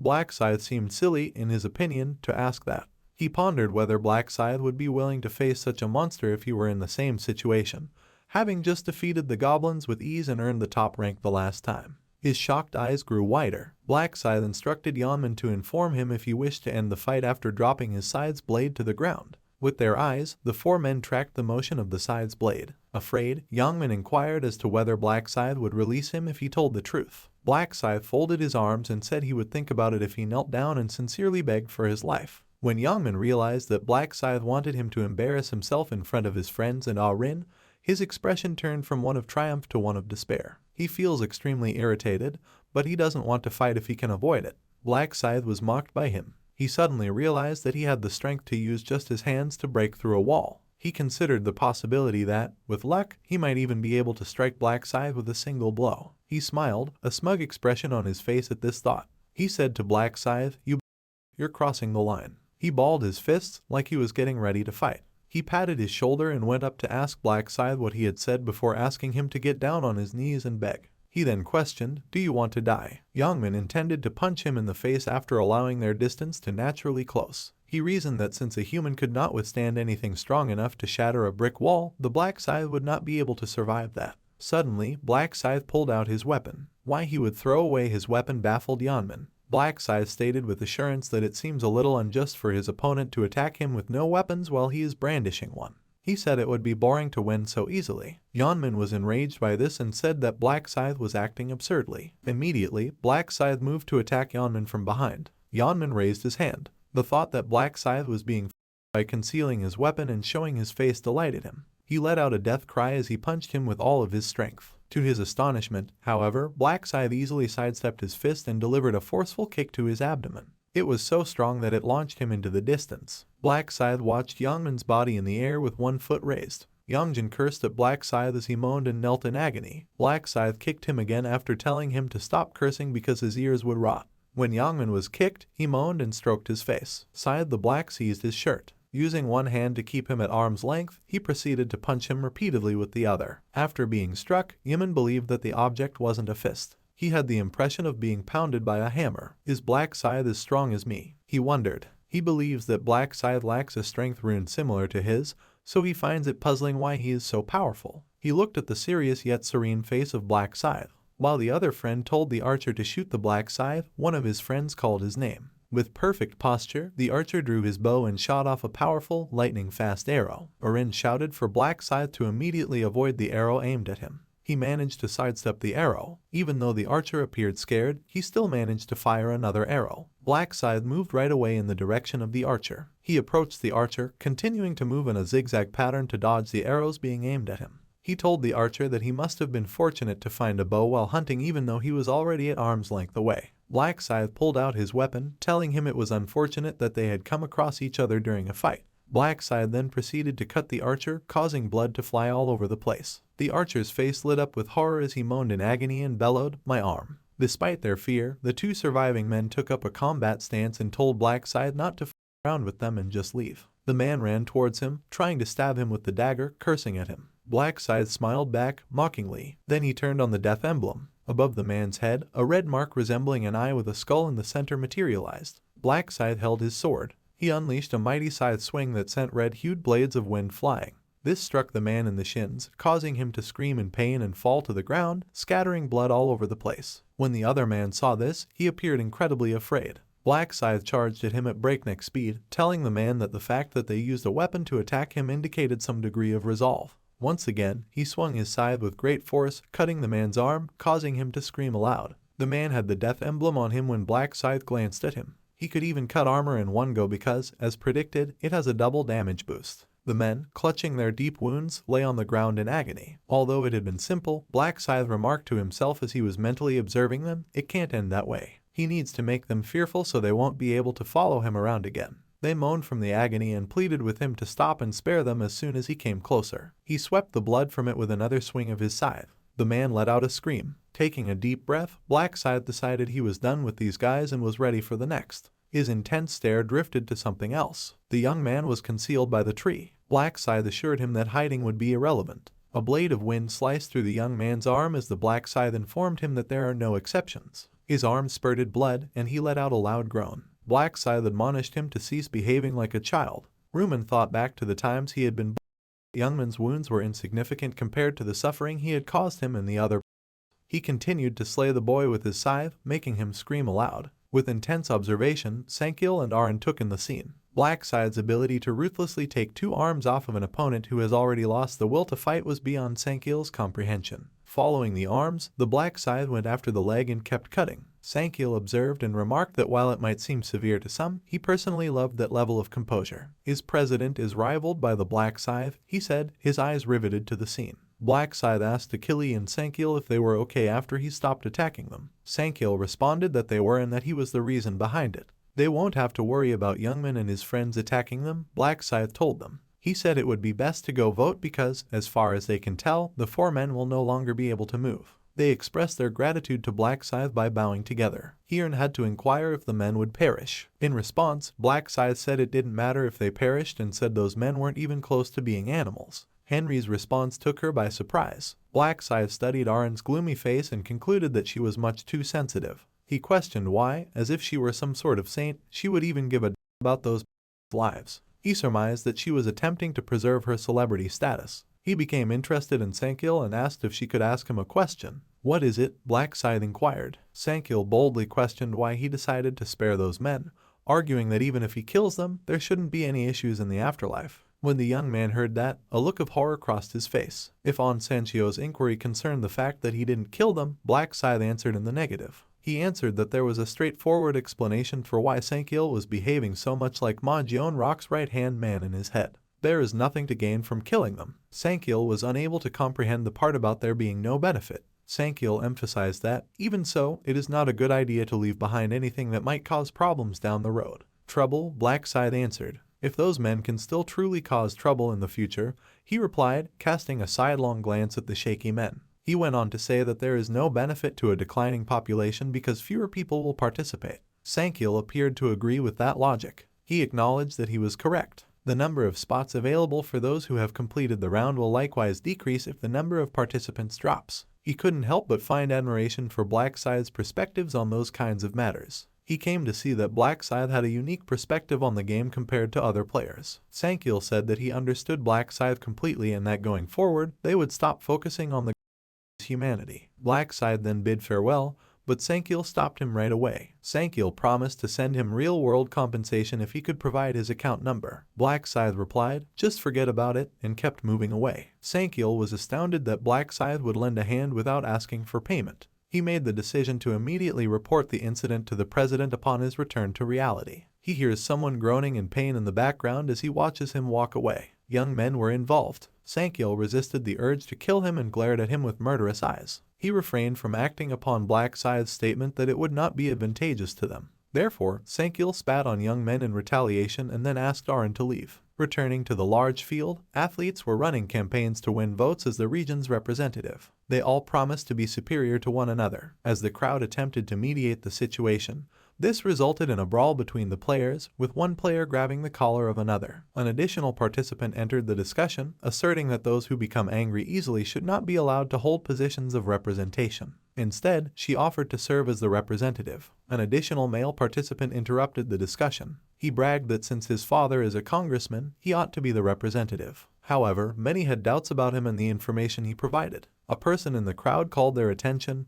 interrupting their heated exchange. The speaker goes by the moniker Mint Chocolate Boy. He emphasized to everyone that the voting will end in 2 hours. He advised them not to waste their time in such a manner, and he urged them to cast their ballots as soon as possible. A player asked him for advice on how they should choose who to vote for. He replied with assurance that he had a sensible solution. Everyone was interested in learning what it was, so they all paid attention. He grinned as he considered how attentively those people had listened to him. His face was sinister as he thought about the players who had fallen for his words again. Once more, the populace was succumbing to his persuasive tactics. He was disappointed to receive the persuasion rune as his random rune fragment. His expression was one of disgust as he studied the rune. The notification window indicated that if the target is talkative, the persuasion rune improves his chances of persuading them. Higher level targets than the caster are not affected by the effect. Since the persuasion rule wouldn't apply to monsters that couldn't communicate, it seemed useless at the time. However, he soon discovered how to use the rune correctly. While he was in the field, other players were occupied with eliminating the goblins on their own,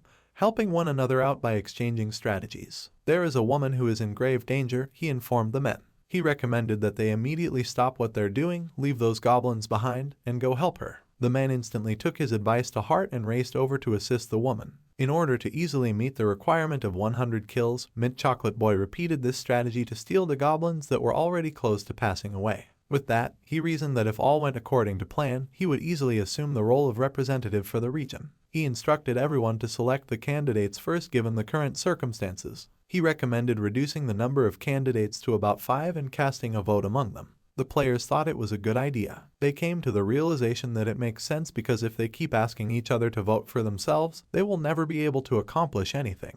The Mint Chocolate Boy took the lead in reducing the selections. He asked everyone in attendance to raise their hands and identify anyone they would like to recommend. A player who had earlier been running for office raised his hand right away, but Mint Chocolate Boy informed them that they were not permitted to suggest themselves. Should they take that action, they would have merely reiterated what they had done previously. Comments like "Mint Chocolate Boy was right" started to appear. Mint Chocolate Boy was thinking in his head that it would be so simple to convince those users. Since most of the people in the crowd didn't know one another, they were lost in their own thoughts as they tried to decide who to recommend. Meanwhile, some people were holding back because they didn't want anyone else to represent them but themselves. The boy in mint chocolate waited for them. He expected the crowd to be silent, and if that continued, the recommendations would only go to the people who really stood out. Then a player put up his hand to suggest that Mint Chocolate Boy be chosen as a representative. Bingo, the Mint Chocolate Boy thought to himself. The player who put him up for the nomination clarified that having a logical and capable representative is ideal. He pretended to be in shock at being nominated, and yet another player confirmed to him that he was able to maintain effective control over the situation. He watched them compliment him, laughing to himself as he considered the addition of another moron to the list. He was polite and expressed gratitude to those who had positive opinions of him. To designate Black Scythe, a different player held up his hand. He kept grinning as he considered how it makes sense that Black Scythe would be considered for the nomination, given that he won the last round. After that, a different player named Life is a Documentary and suggested the second place. After that, someone else called Black Dragon in My Right Hand and suggested third place. There are 4 candidates, the Mint Chocolate Boy revealed. He asked them if they had anyone else in mind to nominate, as there is still 1 spot available. He came to the conclusion that there are just 4 contenders after that, and he told them to hear from the nominees before casting their votes. He offered to take the lead. Convincing those fucking losers is easy in his opinion. It was someone telling him to that he was talking. He was shocked to learn that the person who had just finished speaking was the region's number 2, Life is a Documentary. The man who said, Life is a Documentary, looked irritated and said, I can't stand to hear this Chocolate Boy is saying. When his name was called in a documentary about life, the Mint Chocolate Boy asked him what he was doing. He asked Mint Chocolate Boy if he believed that life was easy, and the documentary Life is a Documentary exuded an intimidating aura. In the documentary Life is a Documentary, he was asked if people simply follow his instructions without question. The Mint Chocolate Boy had realized his talent and had a troubled look on his face as he thought about the possibility that life is a documentary. Still, he allowed himself to believe that this might not be the case. When he asked the boy he thought was Mint Chocolate to choose the regional representative, Life is a Documentary became agitated and labeled him a instigator. He was told sternly that he had crossed the line by the Mint Chocolate Boy. He told him that there is a proverb that states that a person's face and personality convey their true nature. He questioned why such offensive language had to be chosen in a documentary about life. When he was done talking, he believed what he had said. However, he was taken aback when the curses kept coming from Life is a Documentary. Looked really pissed off, asking if the Mint Chocolate Boy had the audacity to lecture him about life being a documentary. He warned Mint Chocolate Boy not to have a death wish and threatened him. The Mint Chocolate Boy is taken aback to discover that his ability is ineffective. Calling the audience, he advised them to cast their votes for him without considering the other candidates. If they didn't, he threatened to kill them. Using his talent once more, Mint Chocolate Boy said that life is a mess akin to a documentary. He was asked if he thought people would listen to him if he spoke in such a way by the Mint Chocolate Boy. He advised him to simply turn around and quit embarrassing himself. Life is a documentary, he said without saying, his face expression solemn. Suddenly, he slashed someone from the crowd. The Mint Chocolate Boy saw blood in front of him and was startled. The boy with the mint chocolate expression looked agonized because he was the one who had been stabbed in the neck. His body is leaking blood non-stop. He was reminded by Life as a Documentary that he had threatened to kill him if he mistreated him. The Mint Chocolate Boy's eyes went white and he made an excruciating noise. His corpse hit the floor. The crowd was in danger of being killed by Life as a Documentary, just as he had killed Mint Chocolate Boy. The throng went crazy. They were shocked to learn that the Mint Chocolate Boy had been killed without hesitation in a documentary about life. They labeled him a killer. The blade of Life is a Documentary kept dripping with the blood of a Mint Chocolate Boy. He pointed his dagger at the crowd and said, "So what?" If they were having issues, he challenged them to come forward. He was told he was insane by a player who gestured with his finger. Life is a Documentary grinned back, announcing that he would go to them if they chose not to confront him. He moved through the throng incredibly quickly, slicing through each person in turn. He appeared to be burning with passion for what he was doing. He was ecstatic and declared that it was the best since there were no cameras or police reporters present. He was ecstatic to realize that he could murder as many people as he wanted. The blood of the people he killed covered his body. He pointed his dagger at the people who weren't voting for him, threatening to kill them if they didn't support him. Everyone's expressions were horrified. He grinned evilly, knowing that people would now support him because they were afraid of what he could do to them. And Black Scythe would be his first target if he could take that role as a representative. He intended to murder him in order to rise to the top. Ruman persisted in wielding his scythe in the forest in order to gain strength in the meantime. The alert window indicated that he had vanquished Null. He has killed 265 people out of 100 as of right now. The Butcher Rune's effect increased all stats by 100%. The 3x experience buff is also applied along with that. He was now at a higher level. He is 16 now. He noted that he was just about level 16 after taking a look at his status window. Now that his level is high, he noticed that his rate of leveling up is decreasing. He barely made it to level 6 twice in the last 2 hours, despite having slain over 200 monsters. But since hunting has gotten easier, it's not all bad. However, given that he possesses both the Butcher and Reaper runes, it was to be expected. His weapon attack and stats doubled as a result. He announced that it was time to return. He stowed his gun and turned to return. The countdown reaches 0, and the voting time was indicated by the notification window. A golden light engulfed Ryuman's body. This indicates that players are being called to the starting point from the surrounding area. It is now time to cast your ballot. Local players were called to the starting point. The 4 wounded men who battled Black Scythe have been brought back to the battleground. The other players were shocked to see them injured. Then Arin, Sangcheol, and additional musicians showed up. When they arrived, they were taken aback by what they saw. There were multiple player corpses lying around. They inquired as to what had occurred. Arin surmised that the man who was standing there, drenched in blood, was the criminal. Ryuman noticed that it appeared as though Cho Young-sik had regained the upper hand. The leader of the Young-sik gang and the second most skilled fighter in the district is Cho Young-sik. Too bad he has such a personality. With so many bloodstains all over his body and face, Young-sik's expression was unsettling as she cast a suspicious glance at him. Ryuman concluded that it was preferable to defuse a ticking time bomb before it exploded. He decided it wasn't the right moment just yet as he looked back at him. As Young-sik was waiting for him, he approached him slowly and inquired as to where he had been. Black Scythe caught the attention of Arin and Sangcheol. With composure, Black Scythe inquired of Young-sik what he desired. In response, Young-sik made a recommendation. With an arrogant expression, Young-sik told Black Scythe up front that he was to be his servant.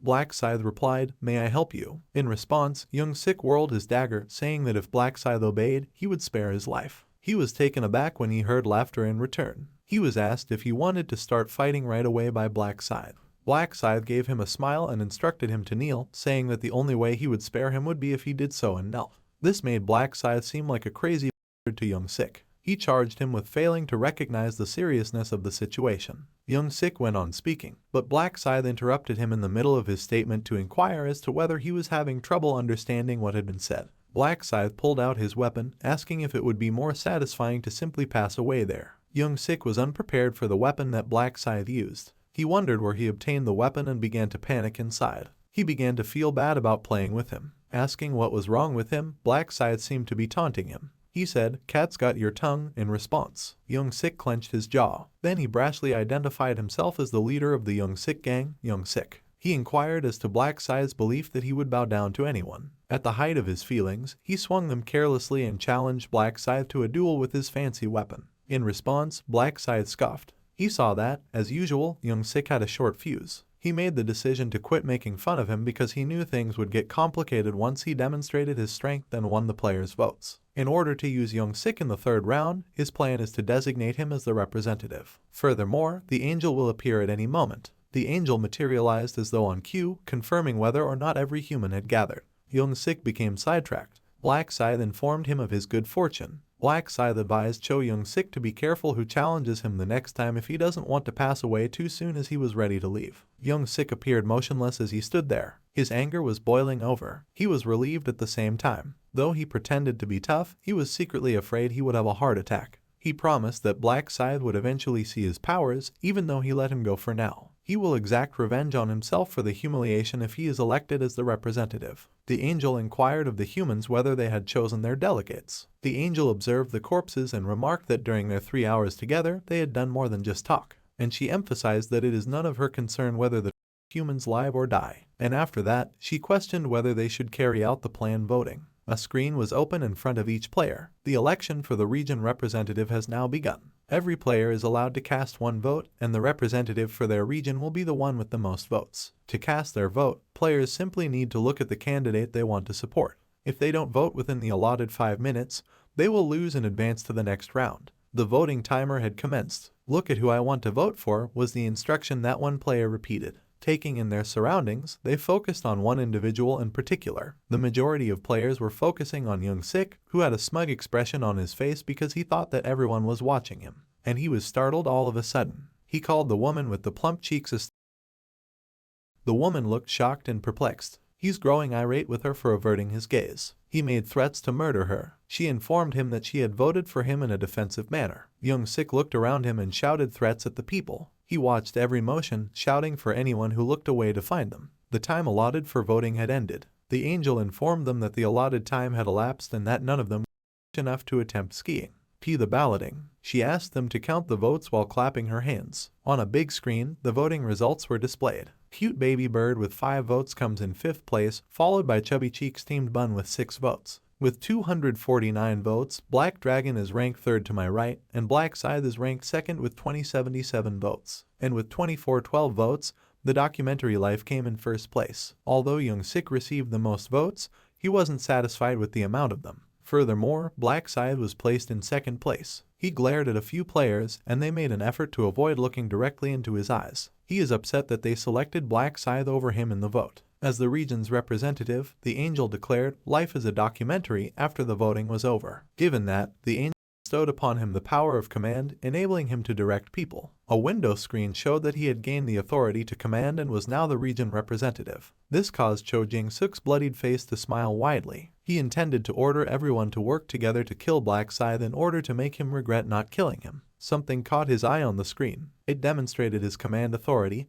demonstrating his ability to give players orders and exert firm control over them. Players who are eligible may not, in any case, ignore the directive. He is limited to 10 uses of the skill. He is limited to controlling one player at once, and players who have a class are not able to use the skill. He appeared dissatisfied with the terms, especially the ability of players with a class to disobey his orders. After voting, the angel asked the humans if they felt that was it. However, since there is a hidden mission for that round, that is not the case. The angel's meaning was beyond the player's comprehension. This is a subquest in the 2nd round. They were to receive a class and an advancement item according to a window screen, and if they succeed, they'll get a coupon good for 50% off today's item. Sun Kyol and Aaron didn't seem to know what a class or advancement item was. The angel told them that was how the quest window was supposed to appear when they reached level 10. One player inquired as to how they are meant to level up in the absence of monsters. The angel answered them, "The forest is full of monsters," with a gloomy expression on her face. Since only 80,000 people nationwide were able to move on to a class this round, the angel advised them not to worry. Additionally, she declared that a class advancement had been awarded to a person in their region.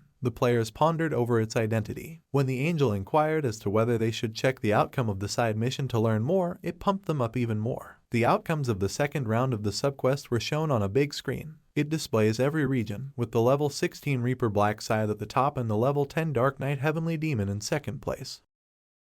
A level 10 Shaman came in 3rd, and the only class in their area was Black Scythe. The players' reaction when they realized Black Scythe was the first to move forward was a hint of fear, and that he is the sole individual in their area. Additionally, he belongs to the Reaper class. They chatted about his class and stared at him, and a player realized that perhaps that was the reason he had been carrying a scythe before. Having already completed a class, Young Sik is furious that he will not be able to command Black Scythe. He pondered how strange the timing was. The angel declared that ranks were given out in round 2 according to who finished the subquest the quickest. Glancing at the board, she declared that Black Scythe was the one who had switched classes in their region and had also taken 1st place overall. This impressed her. She went so far as to say that his class is distinct and that his nickname fits in perfectly. She questioned him about how he came up with the nickname. She continued her investigation by asking him if he had previously acquired the Reaper class. Ruman replied nonchalantly, saying he had no idea he would be taking a class named after his moniker. The angel implied that it must be fate to become a Reaper. Yes, Ruman replied. He had noted in the back of his mind that the angels are unaware of the Reaper class's acquisition.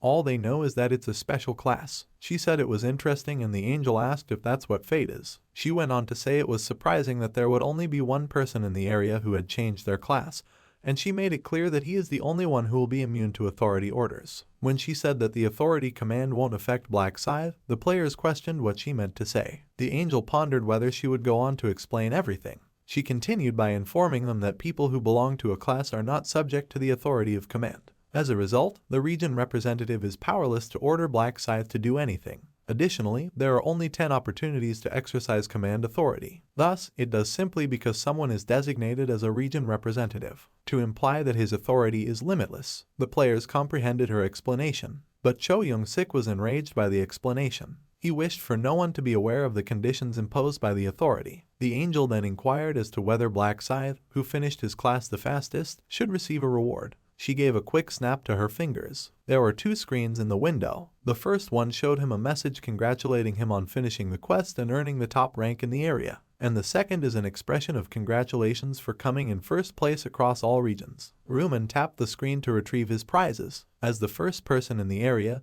he was given a low-rank rare armor, and he got a special award for being the first in every region. He is asked to select one from the collection of uncommon armor pieces. There's the leather armor of a skilled hunter, the armor of a medieval knight, and a well-ventilated mage's robe. He was already aware of his decision. The first option was overly complex, and in terms of defense, the third one is essentially worthless. Thus, he chose the second choice, the leather armor of the skilled hunter, and he is then required to select one from the assortment of unique rewards. 3 experience boosts that last through round 3, 3,000 gold, and details on the third round are the available options. He made his choice knowing that the third round will feature a large number of monsters. Thus, the 3x buff is the obvious choice. The angel declared that the prizes had been given out. Ryuman's body had a gold glow to it, as well as the other participants. Everyone can now go back home, the angel declared. And the angel tells them that the third round is going to be a lot of fun before they teleport. And she grinned menacingly as she assured them, "I promise it." On a big screen was the result of the second round. There are only 873,500,205 survivors across all regions, plus 4,998 survivors in the current region, ESKS 455. Additional announcements include the idea that the soul will move into the body in the current dimension. With the start of the subsequent round on March 1, 2023, the message concluded by wishing the players well on their survival. According to the most recent notification, the soul will shortly be transferred to the body in the current dimension. And all of a sudden, a hand jumped. Youngman was the one who startled out of sleep and started yelling. He was surprised to see that his hand was still whole when he looked at it. The fact that his arm remained attached relieved him. He had assumed he would return with a normal body, assuming he survived. And then despair crept into his expression. He swore that he would never again play with Black Scythe or even come into contact with him. Sankal gave Eren praise for his diligence. Eren retorted that he had put in a lot of work and that she had done nothing. She turned to face him, thanking him with a wide smile. Sankal cleared his throat, averted his gaze, and adjusted his tie, all of which suggested that he was uncomfortable. In response, he said that it was expected of him in his roles as her bodyguard and manager. Eren expressed her desire to express her gratitude to Black Scythe once more and inquired about the possibility of doing so. He clarified that they have no way of finding him because they are unaware of his true appearance. He also noticed that Black Scythe desired to remain anonymous. Eren affirmed that he genuinely wishes to remain anonymous. Sankal clarified that he learned of it when he requested his account number in order to receive compensation, but based on his initial refusal, it appears that he did not accept it. Black Scythe was aware that the account number would allow people to find out who he really was. Eren got it, but it doesn't make her happy. Sankal advised her to locate him in the following round and give him something if she truly wanted to express her gratitude. Eren perked up at the suggestion. Eren thought it was a smart idea. She began to consider how to fairly compensate him. Sankal told her to go to bed and they would talk again in the morning as their conversation came to an end. She advised him to be careful. Sankal's phone buzzed just as he was ready to board the elevator. He entered the elevator and responded to President Ma's call. Sankal observed that the president was still awake. President Ma acknowledged that as soon as he returned, he started sipping whiskey. He was commended by Sankal for changing to the Dark Knight class. President Ma inquired about events occurring within their area. According to Sankal, Eren and he were only able to complete level 8. They were injured halfway through and were unable to hunt. President Ma replied, "Hurt." When Sankal arrived at the parking lot, he asked if it was a good time to talk about the incident and acknowledged that he was going to report back. He said it had to do with the Black Scythe. President Ma told him to come to the hotel so he could hear it directly from the source. Sankal informed him that he would arrive in 20 minutes. Sankal drove along, unaware that a man was watching him. Watching his car pull out of the parking lot was the man. It was Ryuman who was spying on him. Ryuman questioned whether Sankal was headed to Ma Jeonglok. 10 minutes prior, Ryuman was staring at his stat window and Wanny was dozing off while seated on the bed. The display indicated that he needs to consider the target he wants to follow. He called out his name while picturing Sankal. The window screen indicated that the target's location is now being tracked after the name and face were verified. And after that, the window displayed the target's location, which was found to be 9 meters away. Ryuman wondered if he was in the penthouse after noticing that he was getting close. The location suddenly changed to be 23 meters away, then to 56 meters away. He saw the location had changed, and based on how quickly it was changing, he deduced that Sankal had obviously used the elevator. He was curious as to where he was going so early in the morning, and he considered the possibility that it might be in the direction of Ma Jeonglok. He put on his jacket right away and went straight to the door to make sure his suspicion was correct. He realized that it was fortunate that he made the decision to find him as soon as he got back. There are clouds covering the full moon. It prevents the moon from shining through it. Ma Jeonglok was admiring the sky and thinking that this was the ideal night to pursue someone. He made the decision to put up with it for the time being because he needed to hear the report.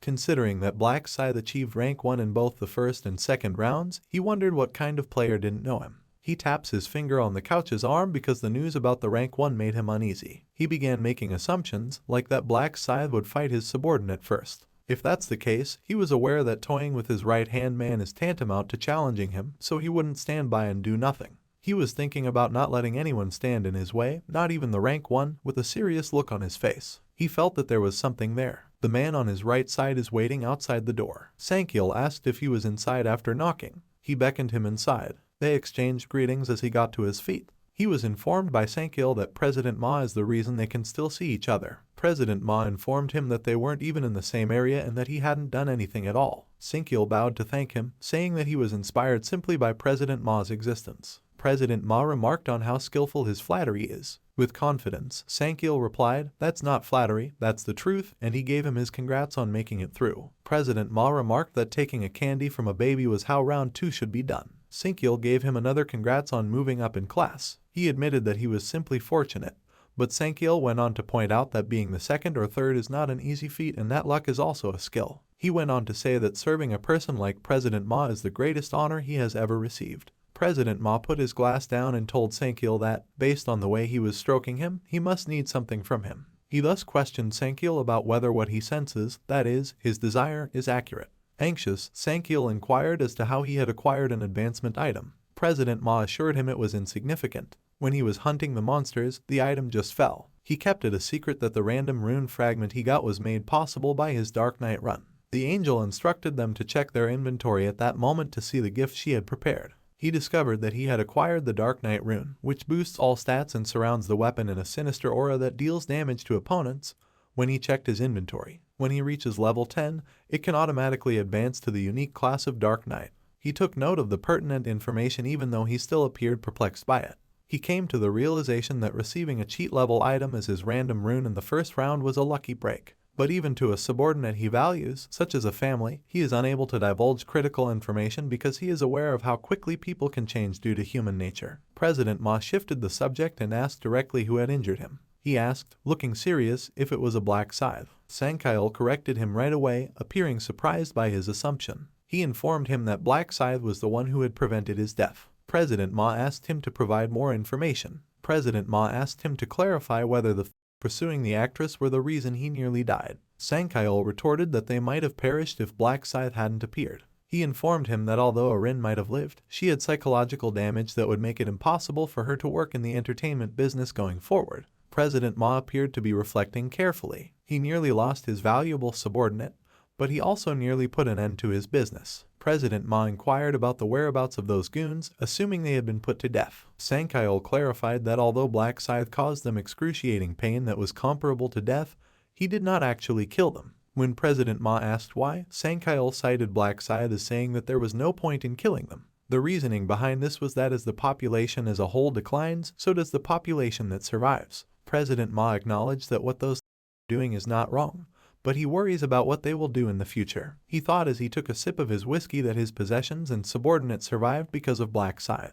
He admitted that he was indebted to him. He said he ought to give Black Scythe some money. Sankyil clarified that he had brought up the subject, but Black Scythe had told him it wasn't necessary and had left right away. President Ma was somewhat taken aback to learn that the reimbursement had been turned down. He surmised that it might be because Black Scythe is frightened of his identity being discovered. It appeared that their conversation had come to an end when both men got up, calling him a cautious man. Sankyil was told by President Ma to thank Black Scythe if he encountered him during the upcoming round. He genuinely thanks the person who kept both Aaron and Sankyil alive. Sankyil gave him his word that he would share it. Moreover, President Ma gave Sankyil instructions to monitor Black Scythe to see if they could be of any assistance to him. This is a result of President Ma's tendency to not leave debts unpaid. "As you wish, sir," Sankyil replied. He truly remembered to make an important request before President Ma departs. He demanded to know those thugs' nicknames, his eyes menacing. Meanwhile, Ruman hid behind a tree outside the hotel. He looked around, thinking about how devoted a dog Sankyil is. Even though it was late at night, he headed straight to Giant Rock as soon as he returned to reality. He made the decision to return because he had already verified the location. He was aware that remaining there would only cause suspicion.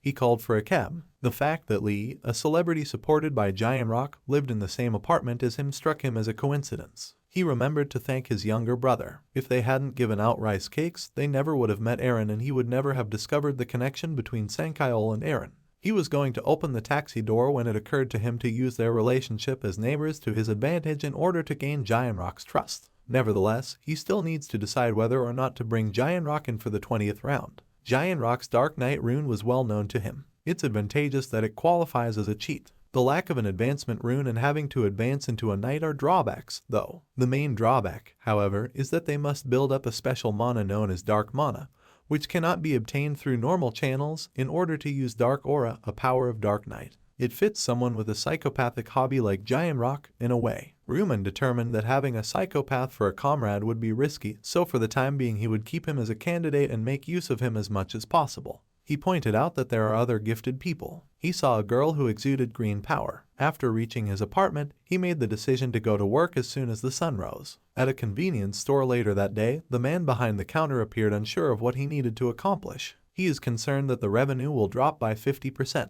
Suddenly, his daughter appeared at the door. He greeted Julie, his daughter. She asked her father about the loud size he was making. He clarified that there is a complete halt to lottery ticket sales. Julie questioned him about why it happened so suddenly. He clarified that although the government has offered a plausible explanation, it seems that they blame the players. The government acknowledged that they have no knowledge of the players' skill levels. Julie remembered reading about a man who won the lotto 4 times in a row. Her father said that the cost of labor and rent was making things difficult already and he wasn't sure what to do. Julie reassured him that she would help out and that she would graduate soon. She questioned whether taking on a part-time job would be a better way to supplement their income. Her father retorted that she should concentrate on her studies and he would consider the money. Her goal is to become a doctor, so he complimented her on her good grades and asked if she had any plans to attend college. She told her father that she had given up on that dream. She informed him that, given the circumstances, education is meaningless. Her father gave in to her pouty demands. He said that since Julie could lose in the next round if things don't work out, money isn't the biggest issue. He told her daughter he was sorry and that he had been everywhere lately. Julie took her father by the hand and assured him that he didn't have to apologize because he wasn't at fault.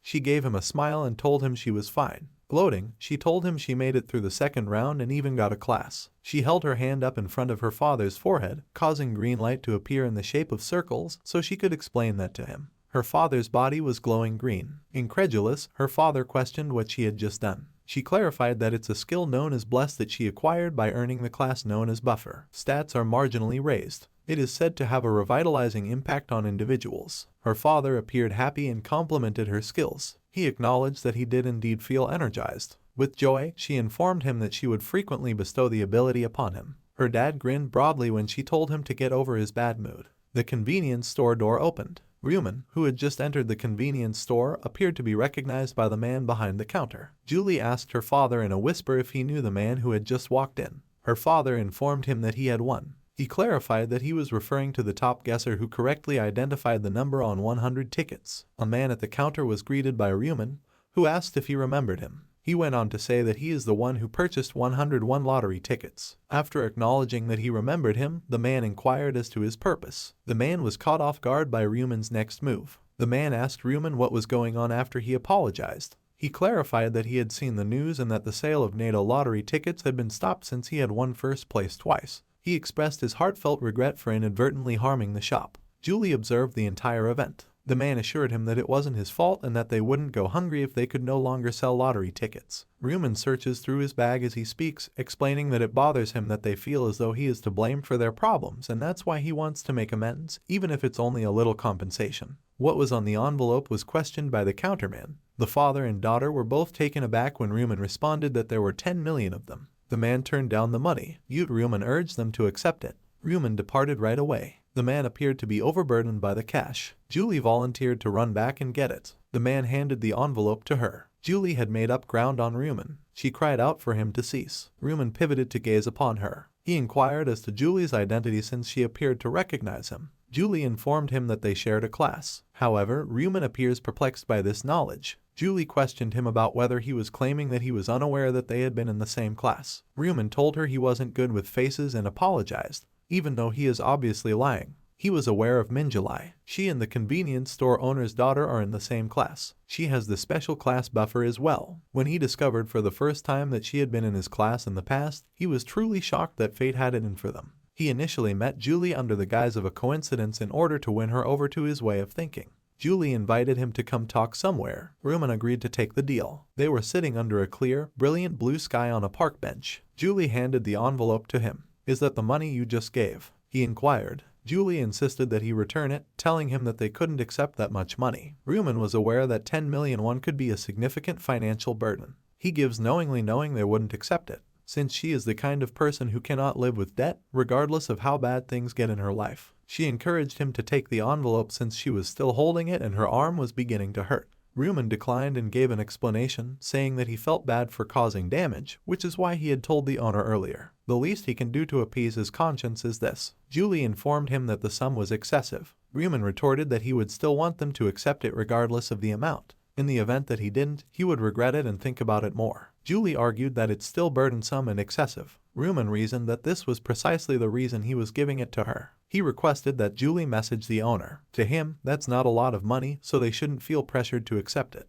Julie questioned him about his constant stubbornness. Julie told Ruman to wait as he got up to say goodbye. She informed him that she would only take 1 million won because 10 million won was too much. He questioned her about her ability to make that decision. He advised her to speak with the convenience store owner. Julie informed him that her father would undoubtedly find that sum of money awkward. Ruman stated that he had no idea her dad owned a convenience store before. He admitted to her that he frequents the convenience store. The coincidence intrigues him. Julie acknowledged that she finds it fascinating as well, particularly the fact that her classmate and the first NATO winner are friends. Ruman seemed to be struck by the word friend. Julie questioned whether he was truly unaware that she was enrolled in his class. She introduced herself and said she had known him since he entered the convenience store. It was their first conversation, Ruman said, and he apologized and said he wasn't very good with faces. Julie appeared glum due to him discovering her name for the first time. Ruman expressed regret. Julie reddened and said nothing. Ruman felt bad for acting as though he didn't know her, but he had to act that way in order to pique her curiosity. Julie got up to reaffirm that she goes by Min Julie and that they are in the same class. She told him that was her face as she stood very close to him.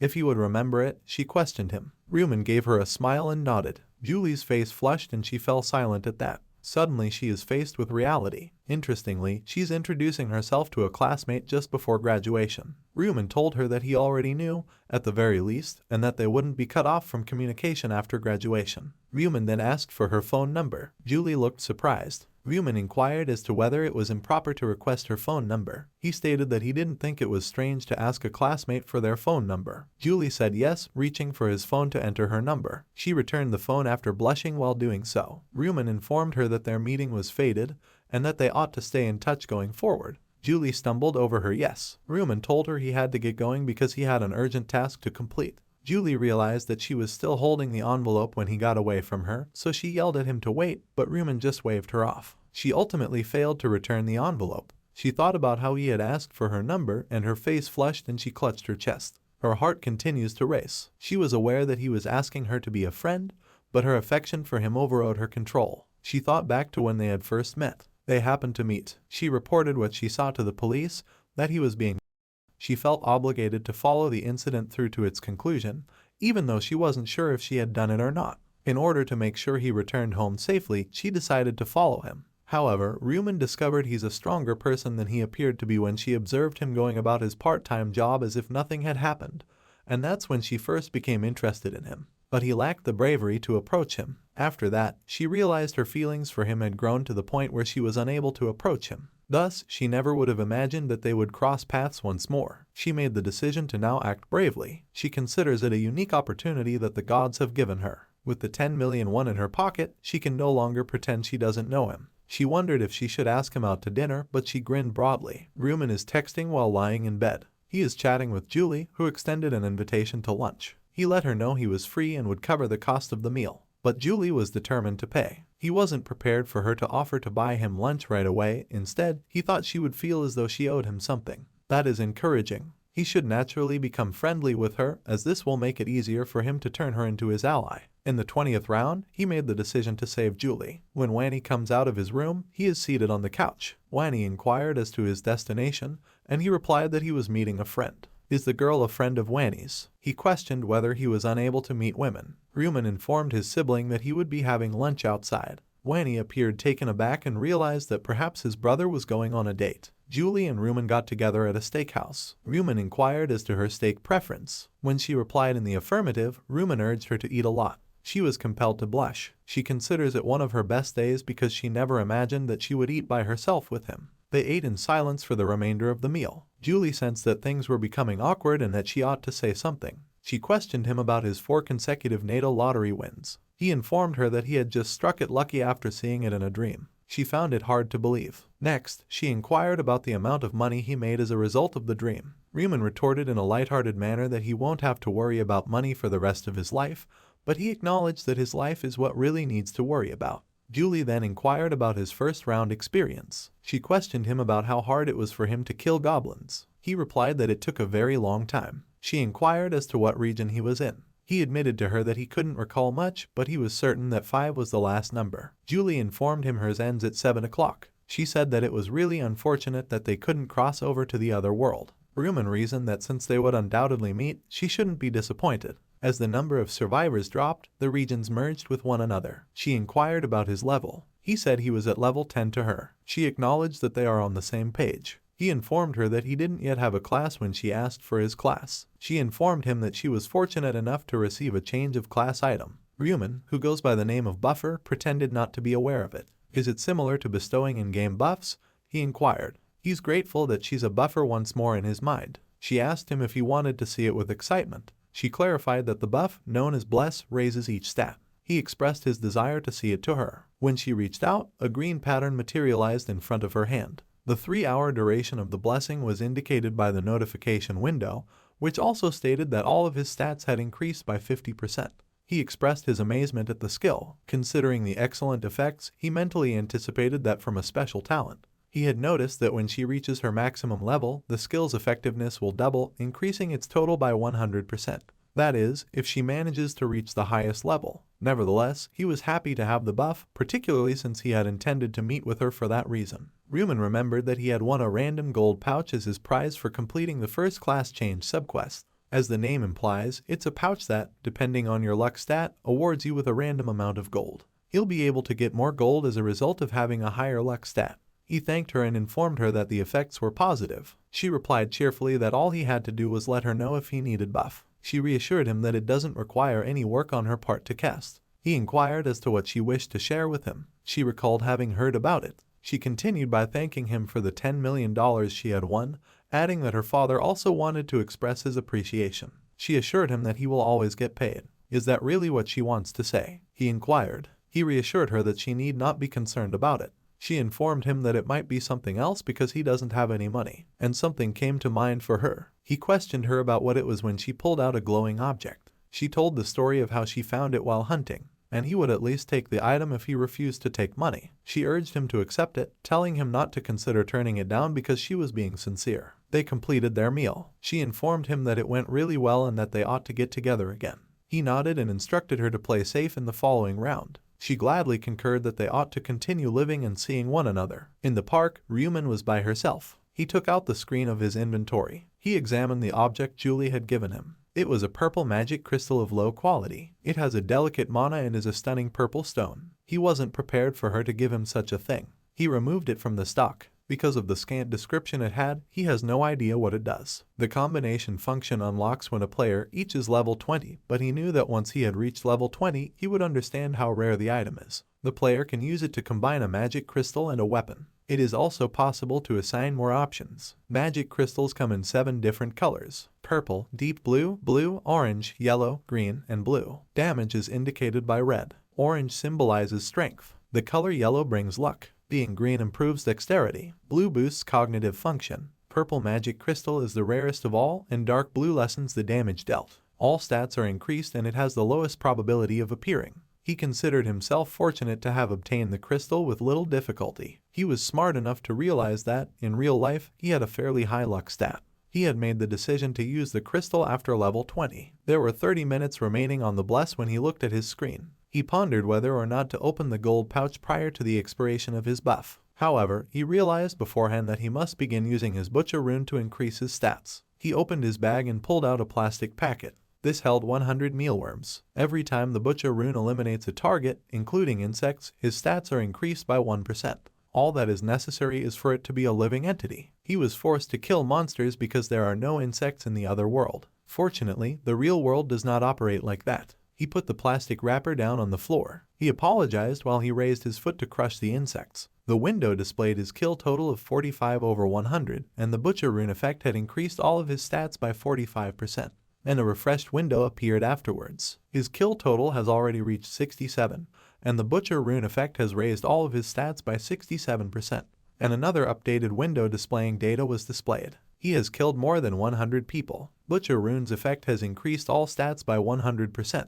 Afterwards, he revealed his status window. His luck points had gone up to 45, he saw. He is optimistic that he will see favorable outcomes. He then took out the random gold pouch from his inventory. This rare consumable item yields a random quantity of gold, ranging from 1 to 99.99. It must be utilized prior to the following round. The user must be proficient in using the site. It is affected by the luck statistic. Rumen believed that now was the ideal time because he was aware of his luckiest moment. He made use of the random gold pouch. He gazed at it, unsure of the amount he would be given. He might have the same stat each time and receive a different amount of gold because it's so unpredictable. He was able to receive gold worth between 3,000 and 6,000, depending on how fortunate he was in the past. Rumen's expression changed to one of surprise abruptly. The alert window revealed that he had utilized an arbitrary gold pouch. There was another window that said he had received 99.99 gold. He's pleased he got the maximum amount. He believes that getting the blessing is worthwhile. Then he saw his entire gold.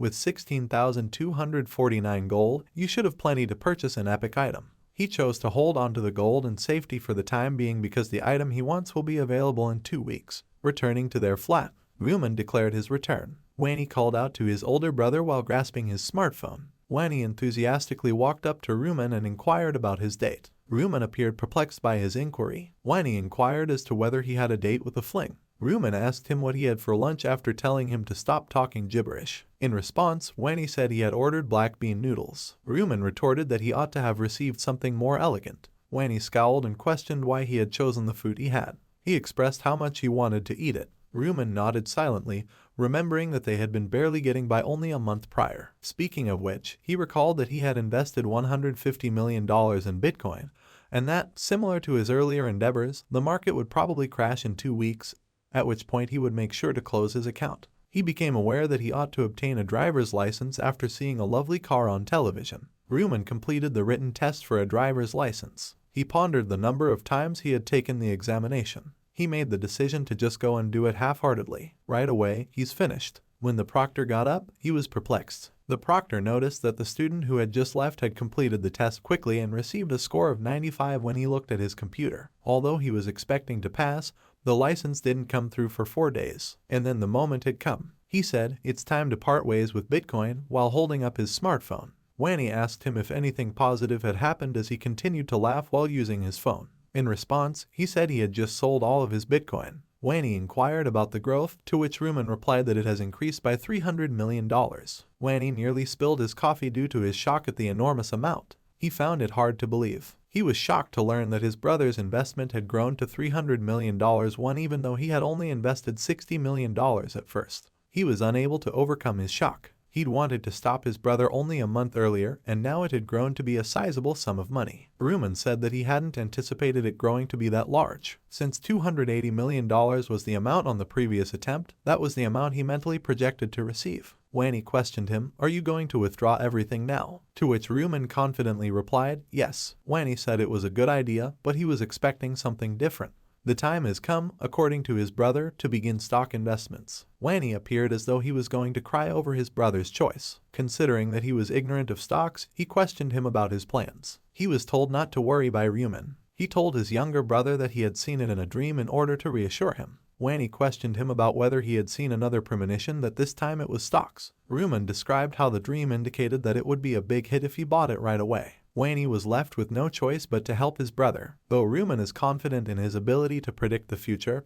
he still harbors a grudge against Wanny for being anxious. As a result, Rumen chose to invest in stocks. He selected the company with a market valuation of approximately $900 million, which is ranked 85th on Kosdaq. The Heavenly Demon Consulting Corporation is the name of it. Diane Rock owns a company called Heavenly Demon Consulting. Even though it isn't very well known yet, after round 4 it will create a unique system and grow at an exponential rate. Ruman reasoned that since there's a high chance of success, there's no reason not to invest. He reasoned that he would stand to gain a great deal by using his position as a significant shareholder to exert influence if he could seize some shares and take operational control. He made the decision to invest $280 million in order to acquire 31% of the company. Right before he did, he heard his brother muttering. Wanny was fervently hoping that his dream would come true. It was an amusing scene, and he proceeded to successfully complete the transaction. The sun has set, so he has to go shopping. Even though it was past midnight, Ruman chose to open the storefront window. He lay on his bed and scrolled through the things that were available. He knows he has gold stashed away for today.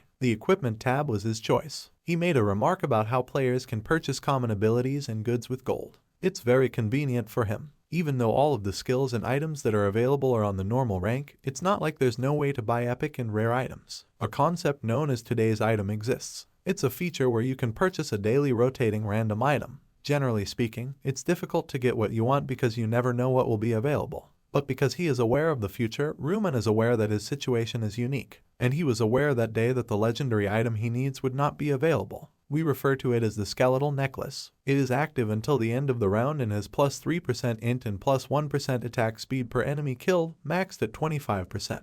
The asking price is 4,600 gold. Ruman was a little excited when it dropped because it's a cheap item with effects that increase attack speed and int. After making sure the thing he wanted was in fact available, he made the decision to use it. Upon finishing the advancement quest, he was given a 50% discount voucher, which he removed from his inventory. He intended to use the 50% off coupon after making the necklace purchase. He was shocked to discover that he still had 13,949 gold when he clicked buy. He sat up, surprised to find that he still had a sizable amount of gold. He began making plans for what to buy next. Initially, he intended to use the remaining gold to purchase a set of standard equipment. However, he reasoned that he could purchase another common skill with the additional 6,000 gold he saved. And that's better because normal equipment is inferior to a common skill. He's driven now to get those 6,000 gold coins quickly. Luckily for him, there are a lot of monsters in round 3. Thus, time went by and March 1st, 2023 has arrived. Now that the player's soul was being transported, their body glowed yellow. The day arrived, which was inevitable.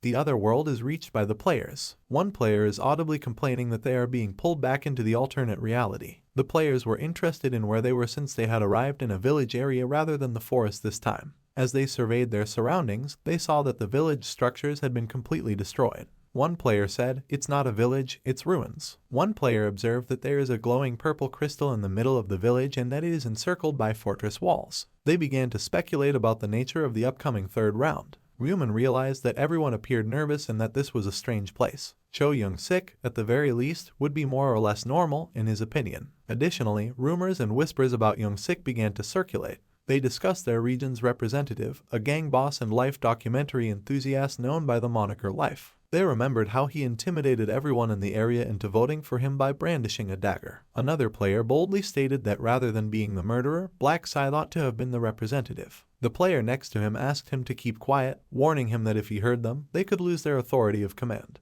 Because he believed there was nothing to be afraid of and that the authority of command could only be used 10 times, the man didn't care enough. Every life is a documentary. He screamed and cursed at them when he heard them. Players remarked that he was acting as though people couldn't swear, and they questioned why he was using profanity. This irritated Life is a film. He yelled and gestured to the throng, demanding to see the constantly talking over him. The athletes pretended not to hear him. He is furious because the angel revealed to everyone the power of command, causing the events he had anticipated to transpire. Suddenly, someone stood up and gave a bow-waving greeting to Life as a documentary. Someone who knew Hwang Yangmin inquired as to what he was doing. He addressed Life as a documentary with enthusiasm, but subsequently referred to him by his true name, Jangsik of the Jangsik Gang. Jangsik inquired as to his familial status. Yanmin retorted that he isn't currently a part of it. He identified himself as a young man in his 20s with aspirations of becoming a mob boss. What did Jangsik utter? Jangsik was puzzled about the person's desire to become a gangster and wondered what kind of crazy bastard he was until Yangmin fervently revealed to him that he looked up to Jangsik and that he truly wanted to join his gang. Jangsik was just going to ask him why when he was interrupted. Just then, Yangmin suddenly bowed to him and promised to serve him for the rest of his life. He begged him to adopt him as his own. That gave Jangsik a smile. Though it's his first time meeting one like that, he thought he had seen many different types of lunatics in the past. He thought his spirit was nice. Jangsik gave Yeonman the order to stand up and asked the young man if there was a problem with his eyes and if he still wanted to serve him despite his reputation being ruined. With great respect, Yeonman vehemently replied that he didn't care about that. He said he wouldn't give a about what people thought of him if he was accepted. Jangsik, who appeared pleased, made the decision to raise and assume responsibility for the boy. Yeonman bowed to him with great anticipation, expressing his gratitude and sense of honor. People began chatting among themselves. They were in shock that he had joined life as a documentary. They think he's crazy, but as they say, like birds of a feather, flock together. Raymond melted into the throng of onlookers. It was lucky that Yeonman and Jangsik matched up exactly as he had anticipated based on previous events. When the angel showed up, she asked if everyone had gathered. There are 99 fewer people here, the angel observed as she surveyed the crowd. The players didn't understand what she meant when she said that. Suddenly, there was a notification screen. It includes the third round's details. The primary objective is to keep the relic safe for 3 hours. There are now just 4,900 participants in their region, and only 1,225 of them can complete the quest. They began to wonder how it happened after confirming that there are fewer people. The angel informed them that people are not going to suddenly pass away. It appears that human conflict existed in the actual world. The angel went so far as to say that she would be terrified of human conflict. A distressed player motioned for everyone to take a look at how many people could complete the round. When they saw it, they all started to feel upset and anxious. There is now only a quarter of the original number who can finish. The player informed the angel that there might have been a system error. When the angel learned that the humans believed it to be a mistake, she laughed. She assured them that it was not a mistake. She informed them that the fact that fewer people would be able to finish was the reason they appeared flustered. She made the suggestion to them that perhaps they were overlooking something. She told them that each round, only half of them might make it. But the previous round was survived by all. Therefore, it stands to reason that in the third round, only 1/4 would make it. The players' expressions were horrified. The angel interrupted them before they could voice their complaints, saying that it was not unfair. She emphasized that all they needed to do was put in a lot of effort and rank in the top 25%. She continued by outlining the third round after that. Every half an hour, monsters from her army will emerge through the castle gates, she told them, and the relic in the middle of the village will be the target of those creatures. To safeguard the relic, players must cooperate during the course of the 4 waves. If the players keep the relic safe for 3 hours, they will get another reward. But they will pay a heavy price if they are unable to defend it. Ultimately, each one of them will be ranked according to how many monsters they have vanquished, regardless of whether they have been successful in protecting. She informed them that because of the nature of the round, a lot more monsters than usual might show up. However, things will be simpler because these monsters will only be at 1/3 strength. However, that also implies that experience and gold will only be available in that quantity. Jangsik grinned, realizing that all he had to do was take out as many monsters as possible. Since he held the position of command, he anticipated that the round would be simple. The angel nearly overlooked one more crucial detail. In the previous round, was life as a documentary selected as the representative. The angel clarified that he can use his command authority going forward. However, she is aware that everyone is interested in learning what will happen to him in the event of his death. She clarified that the seat becomes vacant in the event that the representative passes away due to a natural disaster. But what if he is killed by another player? She questioned them. The angel retorted that in that case, the murderer would be appointed as the region's representative right away and would have complete command authority. A group of people began to glare at him, showing their true intentions. The angel declared that the monsters would show up in 10 minutes while clapping her hands. She told them they would survive if they cooperated for 3 hours. She smiled at them and said, "I'm not sure if you'll be able to." Youngsik bellowed profanity. He grits his teeth, feeling a menacing presence behind him, furious at the information the angel has revealed.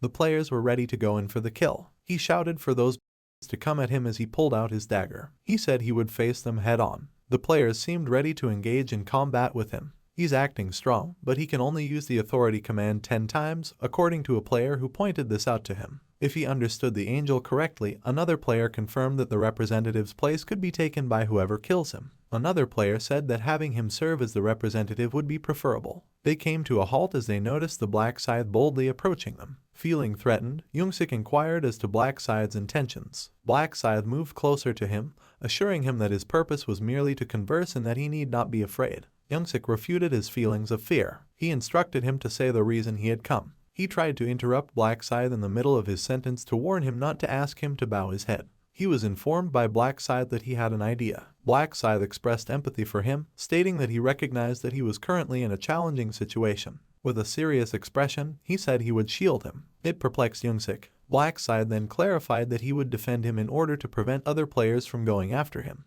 To put it plainly, he will be accountable for him and provide one-on-one escort services. The players realized they would have to face Black Scythe in addition to killing Youngsik, but they were still perplexed by what they had heard. The players didn't know what action to take. Youngsik understood that people would be revered simply for the name Black Scythe. He was tempted to accept the offer because of the players' reactions, but he knew there would always be a cost. He made his request known to Black Scythe in exchange. In response, Black Scythe said that it was nothing special, just for him to obey all of his orders. That's the requirement. That surprised Youngsik to hear. Black Scythe wants him to be his subordinate, he concluded. Being skeptical, he inquired as to Black Scythe's motivation for making the offer. Sadly, Black Scythe is unable to inform him. He explained the kind of orders Black Scythe would give, but Black Scythe was unable to inform him either. Rather, he made it apparent that Youngsik must obey the order without question. That was not Youngsik's favorite idea. He mentally cursed him. However, he began to wonder what would happen if he declined. He also fears that Black Scythe would attack him. Black Scythe reminded him that there are other people waiting for his answer and pushed him to make a decision. He appeared unsure about his decision before stating that he would not be accepting the offer. Ramen anticipated this to occur because him would never so much as give up his pride. He was made fun of by the players for his choice. He could have gone hunting safely if he had accepted. Another participant speculated that it might be because he felt humiliated when told to obey commands. They made the observation that his life is not as important as his pride, or perhaps they hold the other players in low regard. It is proceeding precisely as it did in Ramen's past life, he had noticed. He was aware that the right course of action was to completely draw the line. Black Scythe said he would no longer be paying attention after accepting Youngsik's decision. He restated that it will be none of his business whether he lives or dies. The news that Black Scythe would no longer care seemed to excite the players. The idea that they can take aim at the however they please fills them with joy. When Youngsik heard that, he began to question whether he ought to have accepted the offer right away. It was announced in the notification window that Wave 1 will start soon.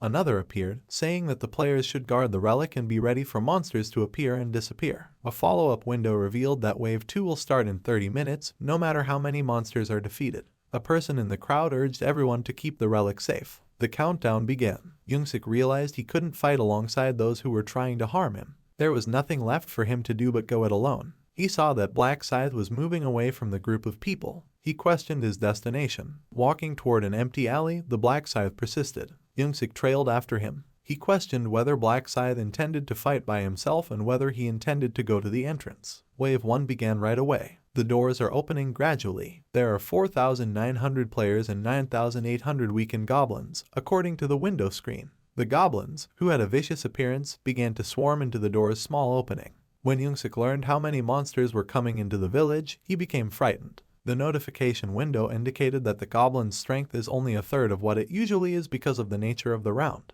"We hope you have success," reads the final message. Youngsik believed it to be absurd. He made the decision to hide and assess the situation, so he fled. He went through the front door and up the stairs. He questioned the Black Scythe's lack of motion. According to his theory, Black Scythe would battle the goblins at the entrance by himself. He had noticed that although the entrance is small, it is wide enough to accommodate a minimum of 10 individuals. He questioned Black Scythe's confidence level in facing off against 10 goblins by himself. As he got to the top, he opened a door. While the goblins approached, he observed Black Scythe standing by. Youngsik believed he was insane. Because Black Scythe's level is a little too high, he believes Black Scythe is bluffing. He reasoned that he was wasting his time watching Black Scythe because the creature would only engage in brief combat before fleeing. The Black Scythe and goblins were now engaged in combat. Black Scythe cut several goblins with one blow of his scythe. His focus turned to something. Several goblins leaped in his direction. He leaped and sliced them up with amazing speed and a counterattack. Youngsik realized the Black Scythe's strength after seeing this. He pondered whether it was because he had attained level 16 already. He acquired that strength for that reason. It occurred to him that now is not the ideal moment for him to be watching. He's made the decision to level up quickly in order to get stronger. He turned to face the other side of the village, where he anticipated a fierce battle between the goblins and the players. Around the relic are the players gathered. To keep it safe, they cooperate. They exchanged information about which entry had been compromised and where to block. Youngsik chose to kill the goblins after emerging from hiding. He saw goblins as a means of experience. When he challenged the goblins, they immediately attacked him. But he felt something behind him before the goblins in front of him got to him. Before it could hurt him, he struck it first. He grinned with pride at his accomplishments. He knew their movement path ahead of time thanks to the rune of detection, so he assumed things would be simple. Suddenly, he noticed a blade on his periphery. He attempted to dodge it, but it struck his ear. He looked over and saw it was an arrow. Since he hadn't seen an arrow-firing goblin, he continued to search the area where it had been fired. He became enraged by this. He searched for the idiot who had fired it. Even though he doesn't yet know who it is, he promised to break up with him if he later found out. A player suddenly stabbed him in the side. He moaned as the player celebrated successfully striking him. His rage increased as a result, and he grasped the spear's tip, which had pierced his body. He pulled it to bring the player who was holding it near him so he could stab them with his dagger, and he stabbed the player straight through the chest. He yelled, "Die, you son of a—" as he withdrew his dagger. Suddenly, he saw an arrow go through, and he stopped moving. Turning, he saw the where it was fired. Jongsik used the spear that was used to stab the archer because he was far away. The archer readied himself to shoot. However, the spear had already pierced his skull and blood was gushing out before he could shoot his arrow. Jongsik put his hand over his wound. It dawned on him that he needed to worry more about the players than the goblins. He was sorry to be the representative for the region as a result. He detested representing his region and would gladly give the position to anyone else if given the option. He began to question whether it was the right thing for him to turn down Blackscythe's offer. However, he has vowed never to be an underling and continues to uphold his pride-based principles. He strolled around, trying to come up with a way to hunt without having to worry about players, and he saw a goblin being brutally killed by. He managed to identify him. In my right arm, it's the current region rank 3, which is known as Black Dragon. Jongsik smiled when she realized he was there. He came up to him. "Who is this black dragon in my right arm?" asking. Jongsik ordered him to defend himself while pointing a dagger in his direction. Meanwhile, a notification screen indicates that the skeletal necklace has a 25% increase in attack speed. Ryumin keeps killing every goblin. It appears on another notification screen that he has vanquished the goblin. As of right now, he has 502 kills over 100. There were 3 buffs applied. Butcher Rune's effect caused all stats to increase by 100%. He was also given an extra 3.33 gold. Ryumin looked at his status bar. He's nearly at his target of 2,000 gold. He grinned, considering how simple it would be for him to gather 2,000 gold in the second wave. He had decided to purchase 2 common skills and save more gold in the round. Obtaining the True Thoughts rune of the heart was his aim. He was staring at the screen when the goblins moved stealthily in behind him. He felt it, and he killed every zombie. The other zombies gave up trying to harm him. He questioned them about their absence. Blackscythe charged forward to strike them in place of them. Meanwhile, the players appeared to realize that something was off on the opposite side of the map. The undead had a yellow glow about them. A notification screen informed them that the initial wave had been successfully blocked. The players exhaled with relief and cheered. There are 967 players that are dead and 3933 players that are still alive. The players who made it through are rewarded with 500 gold. Before the next wave begins, one player declared that he would take a break. Ryumin believed that despite the goblins' weakness, they still had to be taken seriously in light of the 967 deaths. Ryumin set out in search of a companion, and he discovered him quite ill. Ryumin anticipated that Young Sik would struggle to make it through the round. Young was terribly cursed. All around him are players. The goblins are not being killed by the players. They only have him in mind. A brave player went after him. However, the black dragon crushed that player in my right arm. Young Sik was grateful for the authority of command and that he had those to defend him. He made it through the first round thanks to them. "Is he okay?" asked Young Min. Even though he didn't use command authority on him, Young Min still followed him. Young Sik moaned in agony as his wound ached. He became aware of his severe bleeding. He began to question whether he would be able to endure in his current state. He clenches his jaw and possesses the willpower to persevere. He wanted to win the round so he could brag. They turned to look at the entrance. The start of the second wave is near. 7,886 weakened goblins and hobgoblins against 3,933 players. The goblins are only at a third of their normal strength because of the nature of the round. The goblins began to sprint in the direction of Blackscythe. He looked serious and slashed the goblins with his scythe without hesitation. He persisted in hitting several goblins at once. The dead goblins' corpses are heaped on the ground. It indicates on the notification screen that he is level 20. He is now a regular instead of an apprentice. The combination function is now available to him. He pats his sweaty brow, happy that he made it to level 20. He knows that he can now make exclusive items that aren't available in the store by using the combination function. There was another window screen visible. First, it is announced that the death insignia has been strengthened as a result of his rank advancement. The insignia of death has increased from 100 to 120, as seen on the second screen. Furthermore, the skill Night of Death, which is unique to Reapers, has been learned. The Night of Death effect is the casting of darkness energy, which produces an artificial night within a 500-meter radius. At level 40, the next skill will be taught. Ryuman was pleased with the extra harm caused by the Death Emblem. Additionally, he enjoyed the Night of Death because it works well with the Reaper rune, which becomes stronger at night. Reaper rune increases weapon attack by double during the day and increases attack speed by 50% during the night. Reduces the likelihood that an enemy will discover the caster by staying motionless during the night. The goblins charged at him as soon as he had finished looking at the screen. He grinned and gave them a warm welcome, excited to put his new ability to use. He caused the goblins to stop moving, summoned a Night of Death and Darkness, and then killed them all. The goblins keep killing him because they cannot find him. The goblins were unaware of what had struck them until they saw it. Following several swift strikes, his foot deftly touched the earth. The ground was crowded with the bodies of dead goblins piled on top of one another. The players were notified by the screen that they had successfully stopped the second wave. While 590 players lost their lives, 3,343 players made it out alive. The players who made it through are rewarded with 500 gold. While he slept, Ryuman thought about purchasing some common skills. He pulled up the shop screen and typed in a specific common skill. He purchased Presence Detection. The player can identify every target within a 30-kilometer radius using that skill. Using the skill, he discovered that the goblin corpses and himself were the only ones left. He considered putting aside an additional 20,000 gold. The third wave has started. 3,343 players are pitted against 6,686 weaker hobgoblins in this match. The players kept fighting until the screen with the notifications reappeared. The third wave had been successfully repelled by them. The fourth wave started out with 3,001 players against 6,002 hobgoblins right away. Youngman persisted in fighting with all of his strength. The other players as well. And after that, a screen showing that they had successfully stopped the fourth wave appeared. Youngsik appeared worn out. Only an hour remains. He was aware that he would be able to survive for an hour. He executed every command under his authority. But he'll be safe as long as those are keeping an eye on him. The fifth wave began. There are 10,800 null versus 2,700 players. When Youngsik saw 10,000, he was astounded and questioned why there were so many. The gnolls are only at a third of their strength because of their nature. The gnolls and the players got into a fierce battle. Youngsik used this as a chance to break the previous record. He pledged to strengthen himself, and he'll rip the throats of those who disregarded him when he does. The cries of agony coming from the wounded drew his attention. He noticed that other players were attacking the players he had asked to defend him in an attempt to reach him. He drew his guards in front of him and gave them the order to stop the players who were attacking.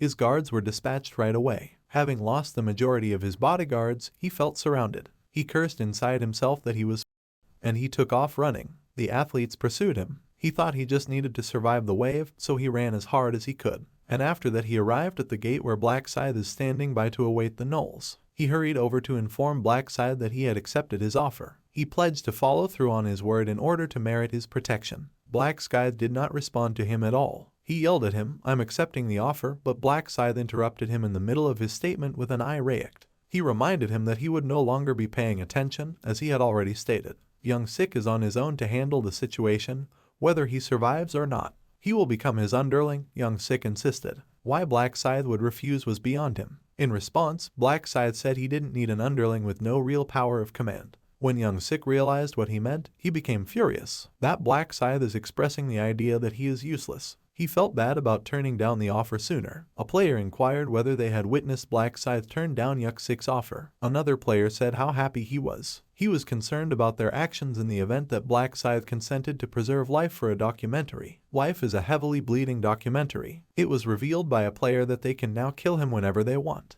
Youngsik declared he would murder at least one of the players who banded together to attack him if he passed away. Suddenly, there was Youngmin. Youngmin inquired as to whether he was worn out and promised to assist him. Youngsik moved on from him. He smiled and said he would take good care of him if he made it out of this alive. Suddenly, Youngmin struck his face with a strong blow. That strong hit caused Youngsik to fall to the ground. He moaned in agony and rubbed his cheek. With a devilish smile, Youngmin threatened to kill Youngsik so that he could pass away in comfort. Just as Youngsik was about to curse at him, his shirt suddenly grabbed hold of him. Youngmin struck his face with another punch. He kept punching Youngsik, his presence commanding. His nose was bleeding heavily. He was unable to open one eye, and his pride was too damaged to accept that he was being betrayed, all before he could deliver the blow that would have ended Youngsik. Youngmin gave him a fierce kick to finish him. a notification window popped up announcing the murder of the documentary's representative for the region. The assassin receives the representative's power. Hailed as the new representative of the region is player Youngmin. Youngmin rejoiced over his victory. After being given the go-ahead, he considered exercising complete control over his fellow citizens. He looked at the body of life as a documentary and promised himself that he would make good on the command. He continued by saying that the reason for everything was the gang boss' constant fleeing. He marked him as an embarrassment and grinned at him. In order to find out if they witnessed him beating up life as a documentary and to get confirmation that there is a good chance of winning, Youngmin addressed the local players. The entire incident seemed to escape the attention of the crowd. It seemed like they were afraid of Youngmin. One participant pondered how he killed someone with his bare hands. There were goosebumps on some. A player inquired as to what transpired after recalling Youngmin sucking up to the mobster. They questioned whether he intended to turn on him right away. They said they were afraid and found it hard to believe that someone like that could be the regional representative. A member of the audience declared that the region's representative had been replaced. Youngmin grinned. He realized that now the players were pursuing him. Although he felt it was regrettable, he already knew how to solve the issue. He took off running. To Black Scythe he went. Black Scythe inquired as to his problem. Inquiring as to whether he had received the message, Youngmin enthusiastically declared that he was now the new region representative and that he was in charge. Thus, the Black Scythe replied. Youngmin declared that he would accept Black Scythe's offer to produce a documentary. To put it plainly, he will comply with all of his instructions in return for his safety. Since Young Sik was rejected because he lacked command authority, Youngmin was certain that his idea would succeed. But he believed that Black Scythe couldn't reject him now that he was the new region representative and hadn't yet used the command.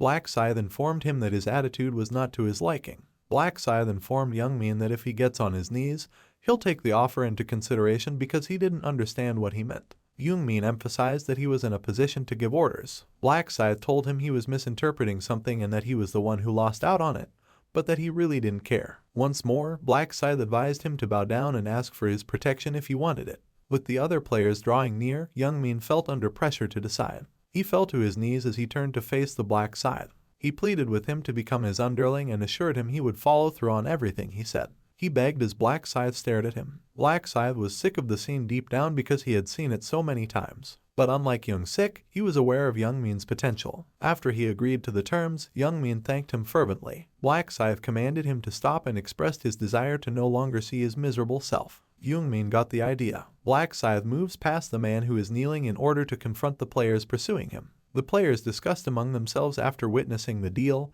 and one of them proposed an immediate attack. The player, terrified, said that Black Scythe can fight multiple opponents at once. He said that against that kind of monster, they have no chance. Black Scythe promised to assist them in making a decision. He offered them two options. They have two options. They can either die at his hands or give up on acting as the representative and return to hunting monsters. He sighed and pointed at them. He informed them that he would suggest the first choice if at all possible. However, he's okay with the latter too, since he'll stop considering anyone who uses a sword against him to be a human. The players swallowed nervously as a group out of fear. Many of the participants opt out. Youngmin was taken aback. Black Scythe caused everyone to back off. Youngmin was grinning, considering Black Scythe to be a ferocious opponent but a trustworthy ally. Ryuman looked around him and realized that the round was winding down gradually. Gnomes are still a threat, but players will soon defeat the fifth wave. But he believed that such a conclusion would be distressing. We call him Youngmin. Youngmin gave him a warm response. Black Scythe gave Youngmin the order to fulfill his promise. With assurance, Youngmin instructed him to give him an order. He was instructed by Black Scythe to smash the relic and use all 10 of his commands of authority. Youngmin was perplexed. He was aware that they would all face severe consequences if the relic broke. His eagerness gave way to rage in his expression. He questioned why the Black Scythe would desire that, and he fears that even with all of his power, he won't be able to make her in his.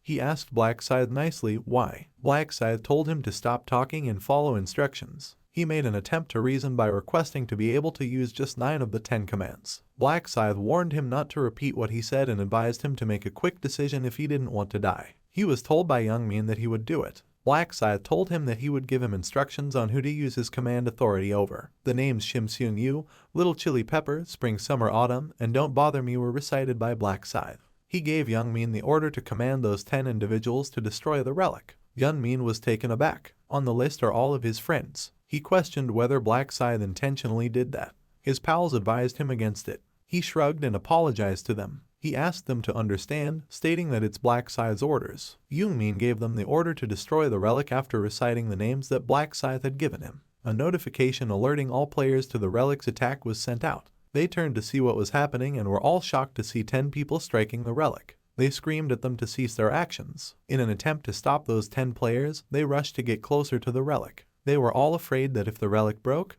they would all be penalized. As one player yelled and gave the order to stop them, another attempted to drag the player who was hitting the relic. It was suggested by another player to kill them. The relic broke completely in an instant due to cracks in it. Everyone was notified via the notification window that the relic had been damaged. The primary mission has not succeeded. 30 minutes will pass after failing, at which point the Divine Retribution proxy will be called upon. Unbeknownst to the players, another screen appeared with instructions for them to survive against Divine Retribution via proxy. The round will continue until the allotted time is up. They pondered whether it resembled a boss. A notification window with the word subquest appeared. Ryuman grinned. Surviving the proxy Divine Retribution is the goal of the round 3 subquest. The countdown has started, and the prize is 3,000 gold. When the player saw the prize, their behavior appeared to shift. The quest reward is 2,000 gold, but most of them believe it's more profitable if they complete the subquest, which will award them with an additional 3,000 gold. Black Scythe asked Yanman to break the relic because he anticipated this and didn't want to break it himself. The announcement that it has been verified that the relic broke as a result of the players who attacked it appeared on the notification screen. There will be a penalty for those 10 players. Those players' stats will permanently drop to 50%. Since they had only followed instructions, the players were unable to accept it. They were angry with Youngman. When Youngman apologized to them, he stammered. He clarified that nobody was aware of the punishment. Another notification screen revealed that the region representative, who will also be punished and have his stats permanently reduced to 50%, is the one who failed to protect the relic. He screamed and cursed loudly, kicking the wall out of sheer rage. As Ryuman observed them, he was aware that permanent stat drops are deadly since they are directly related to survival. He made the decision to prepare to apprehend the agent of Divine Retribution. He opened the store to pay extra gold for everyday items. He went with the assassin's hood, which is an ordinary assassin's helmet. If it isn't cleaned, it will bleed. It adds 3 agility points and 20 defense. He also purchased a pair of black, clingy long boots called astute long boots. Although it has a stuffy appearance, it is surprisingly cozy to wear. It has 15 defenses, plus 2 agility and 5% speed. He was aware that a small increase in stats would facilitate the subquest. He then performed a combination. He set something down and mixed it with a mana stone. The pairing worked well together. The necklace with a skull and bones name adds 1 to all stats. Ryuman intended to place 1 mana stone on each piece of gear, and he was able to create yet another effective combination. The result was leather armor fit for a seasoned hunter, adding another degree of damage reduction. He also created a Grim Reaper's Scythe combination, adding 2 to the strength. Even though he knew a low-grade mana stone wouldn't do him much good, he still reasoned that it would be better than nothing. In the middle of the village was where the players were assembled. They sensed a sinister presence and questioned if this was the beginning. They were growing tense. Everyone was urged to hang on until the 30-minute mark by one of the players. "I should keep running away in order to survive," another player advised. In his mind, Ryuman countered them. He understood that escaping their opponent would not be simple. In his previous life, about 500 of the 27 people lived. It's challenging to just try to survive. When 5 level 40 players face the agent of divine punishment, it is essentially a monster that is difficult to catch up to. However, Ryuman intended to kill it in order to obtain a large reward. A yellow light broke through the crease in the dark sky. The title that Ryuman now holds comes from his defeat of the angel Briel. When fighting divine types, the title First Ever Angel Slayer doubles one's stats, and a divine type serves as the agent of divine punishment. All eyes turned to the sky as the messenger of divine vengeance approached. Most of the players believed it would be simple and that all they had to do to survive was to flee. Ryuman said that although he had been afraid earlier, he appeared to have relaxed after seeing the enemy. The staff of the diviner enemy has a bell in the center of its circular end. It needed several steps. It increased its workforce, and it made a loud sound as it hit the ground. And all of a sudden there was a barrier-like light. A section of the village was illuminated, and alerts indicated that the agent of divine retribution had cast a restriction field. The athletes made contact with the barrier, and another alert informed them that until the caster disarms it, they would not be allowed to leave the area. The inability to leave has caused the players to panic. A second notification indicated a 50% decline in the players' on-field stats. The players try to break through the barrier by hitting it.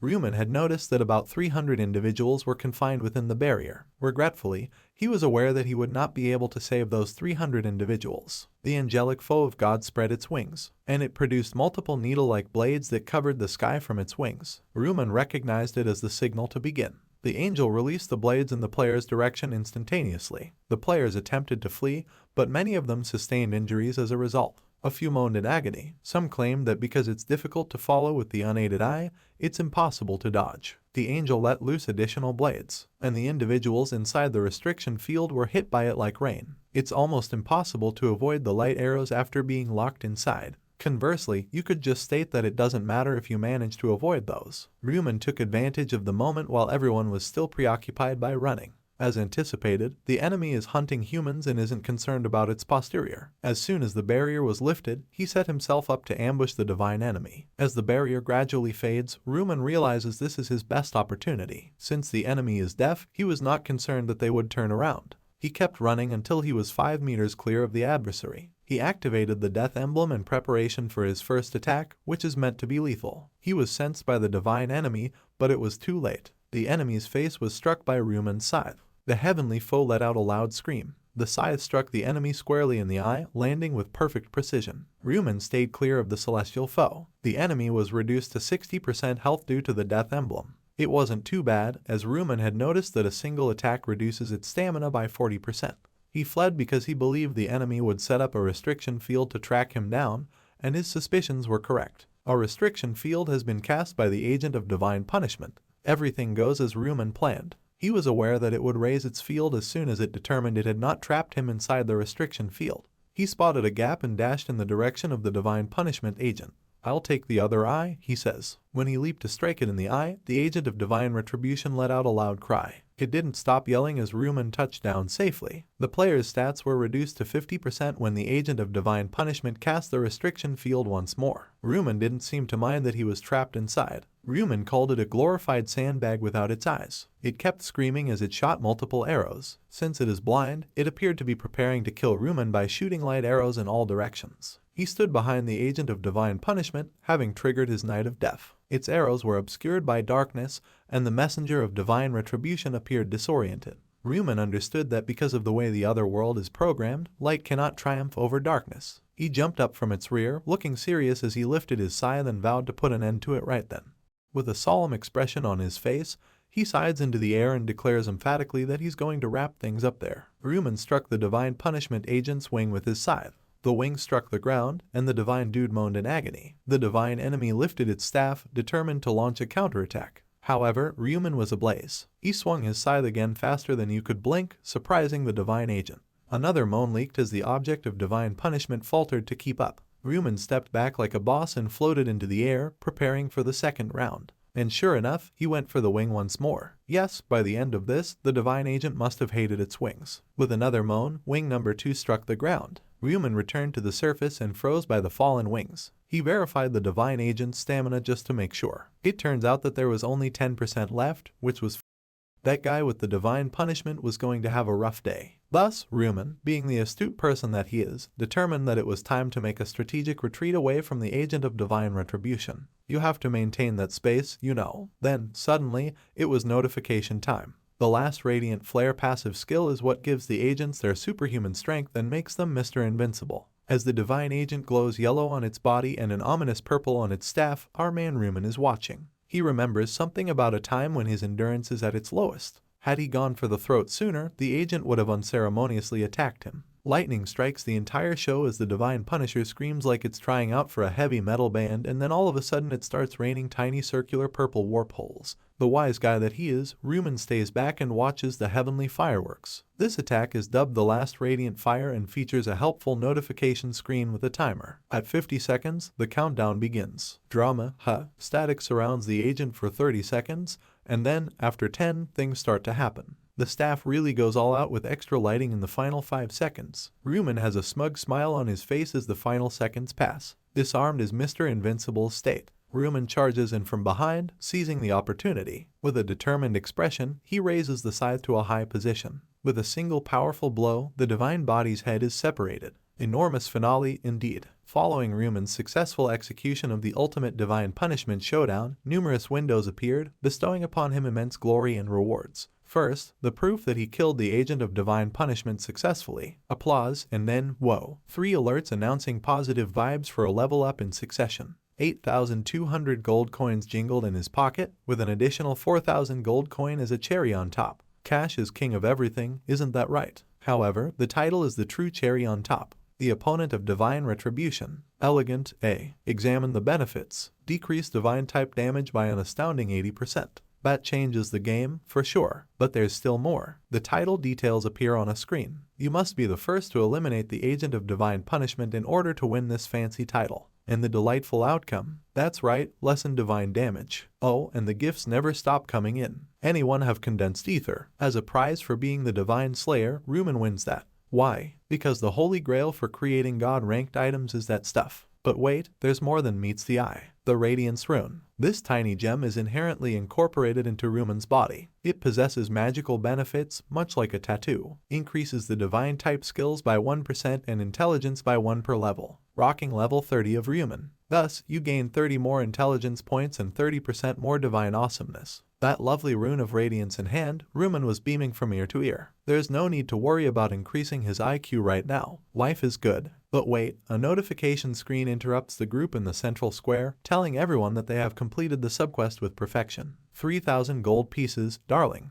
Let the festivities begin. Black Scythe was the center of attention as the players celebrated their survival. Talk was rife about how this guy defeated the agent of divine punishment on his own. They said they had monster vibes. He was even dubbed a beast by someone. The angel, named Olive, seemed to interrupt the conversation. She declared that Rumen was the first person she had ever truly acknowledged, and she was ecstatic. Rumen, oh, he didn't really care. He was too preoccupied with his own notifications. Olive, in a playful mood, proposed an interview in which she would question Rumen about his spate of divine killings. The guy was not amused. He gave a direct, irritated response without even turning to face her. Because he wanted to, he killed it. The angel Olive questioned that reasoning. After all, he would have received a reward for simply passing the stage. But nope, Rumen had to go. He was on a killing rampage. He calmly explains that if he hadn't, there would have been a genocide. The players listening in on this in-depth conversation abruptly had second thoughts. Rumen was a hero as well as a player even acknowledged that he had assumed strong guys would be, but Black Scythe, good guy. However, the angel's heavenly intellect was unable to comprehend a human rescuing his kind. People amazed him with their ability to live in harmony one moment and then tear each other apart the next. Deeply in thought, Rumen concluded that it was expected, particularly from a narcissistic angel. Olive, who was still perplexed, gave the crowd props for persevering but also gave them a reality check. It's too early to unwind, people, the game won't end until it does. Olive, the overseeing angel, determined that it was time to check the results. The results for the third round as a whole appeared on a huge screen. Unsurprisingly, Black Scythe ruled every zone, eliminating an incredible 3,631 adversaries. The guy was blazing. Level 13, Only Demon and second and third place, respectively. He continued to rule supremely in Rumen's zone, with Asancio and Seo Aran following closely behind. The level and score of Black Scythe seemed unreal, leaving players shaken. Some even questioned whether he had received a covert XP boost, but guess what?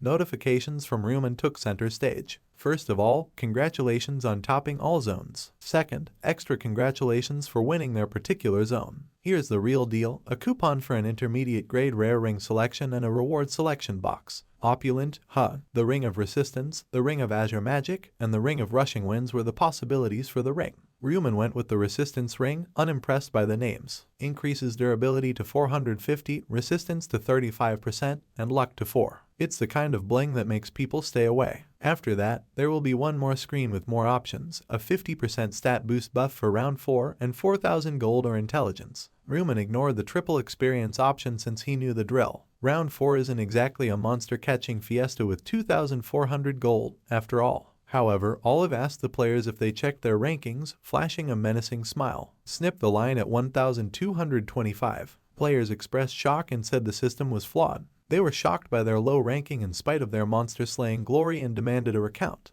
The drama is still going on. For people who are not among the magical top 1,225, the angel declared that it is time to squash bugs. Players were screaming for help as their bodies began to fade away with a snap of her fingers. Round 3 came to an end, as indicated by the screen, with 214,007,550 survivors overall, and just 1,225 in the designated zone. Round 4, scheduled to begin on April 1, 2023, at midnight. Seo Arin jolted awake, suddenly back in the real world. She couldn't believe she had survived round 3 as she looked at her hand. Not only that, but she also obtained a summoner class. She excitedly called forth a fairy, a cute creature with wings that rested on her shoulder. These fairies helped her survive the 3rd round by serving as bodyguards and shields. And the surprise, 3rd place goes to her. She was wondering if Black Scythe would be interested in receiving a moonstone as a gift. Meanwhile, some serious aggression was directed towards a table lamp located in a different part of town. With a deafening yell, it shot across the room. Wang Yongmin became enraged after receiving a penalty that reduced his stats by half. He cursed Black Scythe and felt bad about throwing away the artifact. However, a message on his phone caused his mood to change from rage to despair. His thoughts, "I'm in a bad way." There is a lot of drama building up for round 4. When Wang Yimin saw the call coming in on his cell phone, he became upset. He was being called by Kim Seong-han. "I'm screwed," echoed his thoughts. He picked up the phone and attempted to act composed. However, Seong-han asked him if he was crazy, raising his voice. He uttered expletives and questioned the nature of the issue. Seong-han loses control of himself. He was advised not to act so naive by Seong-han. "Don't you know that you're the reason we're all screwed up?" Seong-han asked, letting him know how angry he was. He went on, "How could you use your position of authority to boss your friends around? If Youngmin still considers himself a human," he said, making fun of him. With a defensive smirk, Youngmin replied that he had no choice but to do as he was threatened with death if he hadn't. "You ought to have perished," Seong-han retorted. Youngmin was astounded by what he heard. However, Seong-han persisted in his assertion that Youngmin ought to have chosen to pass away rather than harm his friends. Youngmin's rage had taken over him. He defended himself by calling Seong-han a claiming that the circumstances are unfair to him. He also mentioned that as the zone representative, his stats were also reduced. He was filled with anger and frustration at the betrayal by someone they regarded as a friend. He pointed the finger squarely at Youngmin, saying that if he hadn't been so motivated by greed to become the zone representative, none of these problems would have emerged. Under pressure, he labeled Youngmin as a betrayer. Just as Youngmin was about to respond with a counter-argument, Seong-han interrupted him. Whether it's real life in another world or not, Seong-han told him sternly not to call him again. He directly threatened him, saying don't even pretend to know him. If not, he threatened to kill him and command if he ever saw his face again. However, Seong-han hung up. Youngmin, furiously dialed back on his phone, claiming that he was the victim in this scenario as well as the one who had done nothing wrong. When he tried to reach Seong-han, he was told that the number was not available at the moment. He had already decided to tell a few of his friends to crush Seong-han while he was on that. He made a pointless attempt to call again. He loudly cursed at his pals and threw the phone onto his bed. He began to come to the conclusion that he didn't need friends and offered the justification that solitude is the true meaning of life. He remembered that Seong-han had threatened to kill him if they ever saw each other again, and it made him furious. Youngmin swore he would kill all of his friends if he ever saw them again. Department head On is permitted to enter the room at the Imperial Hotel. He bowed to the individual in front of him, and they acknowledged that he had left the other world in a safer place. Sung Kyal retorted that he was simply fortunate. Ma Jian-rock remarked that the 3rd round was a little challenging and inquired as to Sung Kyal's well-being. In response, Sang Kyal humbly said that it might be because the monster was weaker, which made him feel less anxious. Jian-rock asked about the class and level of Sang Kyal. In response, Sang Kyal said he was a level 11 knight. He also mentioned that Sao Aaron and him are on the same level. Aaron belonged to the summoner class, he said. Jian-rock remarked that it was incredible, particularly considering that it's an uncommon class. Sung Kyal acknowledged that he was taken aback as well. He related the tale of how Aaron called upon fairies and created shields of protection following her change in classes. He acknowledged that he could hunt safely because of her. Jian-rock agreed that it was excellent. He was told by Jian-rock to keep his distance from the actress, but he was also free to go out with her. Jian-rock's suggestion confused Sang Kyal. Jian-rock clarified that he was merely stating that dating makes it simpler to identify flaws in other people. He made it clear that he does not believe Sang Kyal should be her serious partner. With a confused look on his face, Sang Kyal asked if he should go after a romantic relationship with her. It had been a while since he had witnessed Sang Kyal becoming agitated, so Jian-rock laughed. Jian-rock made it clear that Sang Kyal is not necessary, particularly if it causes problems. Sung Kyal expressed relief and said that Aaron wouldn't feel anything for him in any case. Jian-rock questioned why Sang Kyal, who is dependable and manly, would believe that. Sang Kyal clarified that by addressing him as Mr. Bodyguard, Aaron preserved a business relationship with him. Jian-rock brought up the urgent report that Sang Kyal needed to give him, changing the subject. Surprisingly, Sang Kyal's apology to Jian-rock opened his report. Giant Rock inquired as to the cause. Sing Kyol clarified that he did not deliver the message that was entrusted to him or comply with the orders to aid Black Scythe. Giant Rock had a suspicion that there was a good explanation for this. Sun Kyol spoke first. Giant Rock listened carefully as Sang Kyol continued to fill him in on the specifics. Giant Rock thought the Divine Punishment agent sounded strong and verified whether or not Black Scythe had killed it. Black Scythe defeated the enemy with such overwhelming skill that it seemed like he already knew how to win, Sang Kyol confirmed. Sing Kyol mentioned that Black Scythe appeared to be self-sufficient.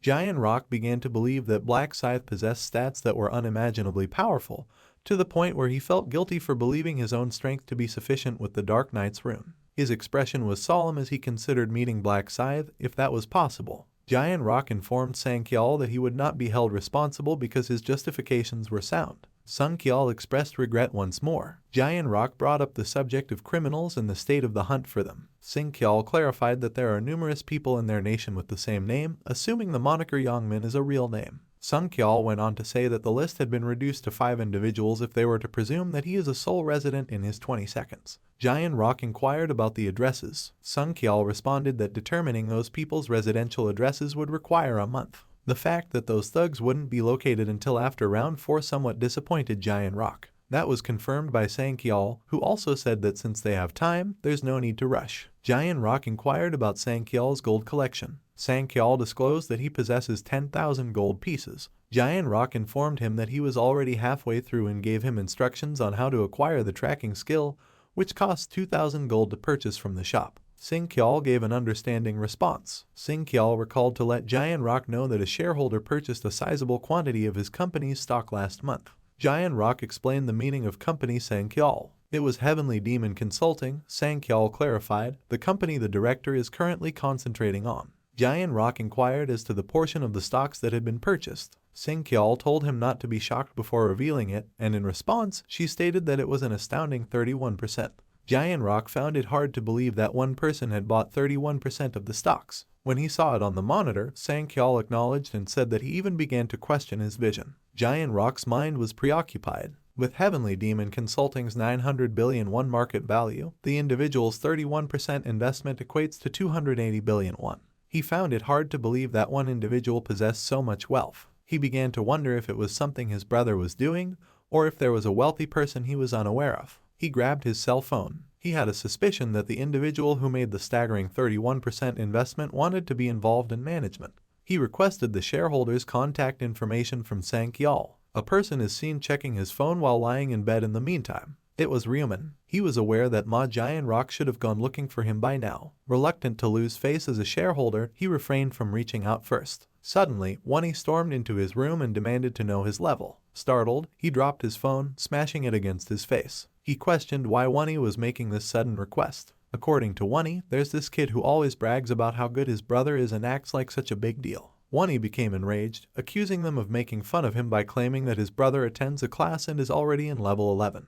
When Ryuman heard the level, he grinned and told Wonnie that he was above that. Then Wonnie inquired about his level. He took a moment to consider what he should say to him. He is concerned that telling him the truth might cause him a lot of trouble. When he replied that he was at level 12, Wonnie gave him a very admiring glance and inquired as to whether he had a level 2. Ryuman responded, naturally. That delighted his brother to learn about his class. He informed him it is a trade secret. With regret, Wonnie informed him that there are no secrets shared among brothers. Ryuman informed him that since he would be sleeping a lot more, there are and he should leave. When he left the room, Wonnie was sulking, the door was closed, and Ryuman got the call he had been waiting for. He asked who was calling him when he picked up the phone. The caller identified himself as Giant Rock, the CEO of Heavenly Demon Consulting. It met his expectations. He intended to appear innocent because the more gullible he appeared, the more likely it was that he would be caught off guard. Giant Rock verified with him whether Ryuman made an investment in his business last month. Saying yes, Ryuman inquired as to whether anything was amiss. Giant Rock wanted to meet the investor face to face, telling him that as a result, he had grown to be the company's largest shareholder at Heavenly Demon Consulting.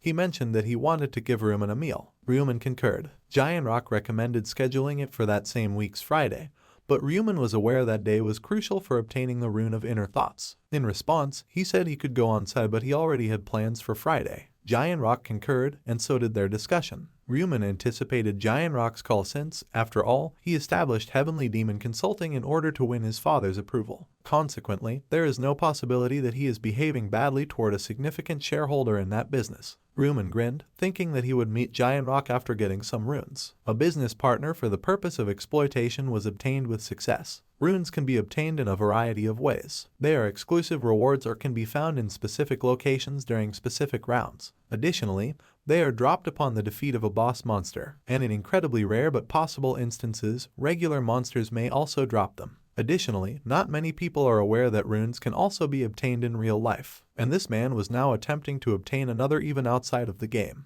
Ryuman was aware of how difficult it can be for a rune to manifest. He went up the stairs of a deserted building. He waited for a man by the name of Jang Seokyeon to appear while hiding in a corner. In the other world, Jang Seokyeon, the person he is waiting for, goes by his real name. He was a criminal who had abducted Ryuman's brother, so Ryuman was unable to forget about him. He remembers that guy's voice quite well. He remembers seeing his brother blindfolded and bound. Jang Seokyeon asked Ryuman if he wanted to save his brother and then aimed a blade at Wonnie. And in order to accomplish this, he needs to bear the cost and divulge a piece of knowledge that others are unaware of. Ryan pretended to be innocent. In response, Jang Seokyeon let out a loud laugh. He knew that Ryuman was a regressor, so he warned him not to lie, and his expression instantly became serious. Ryuman questioned how Jang Seokyeon was aware of that. As though reading his thoughts, Jang Seokyeon said, "You're wondering how I know that, aren't you?" Ryuman was taken aback. Then, Jang Seokyeon revealed how he found Wonnie by using his inner thoughts rune.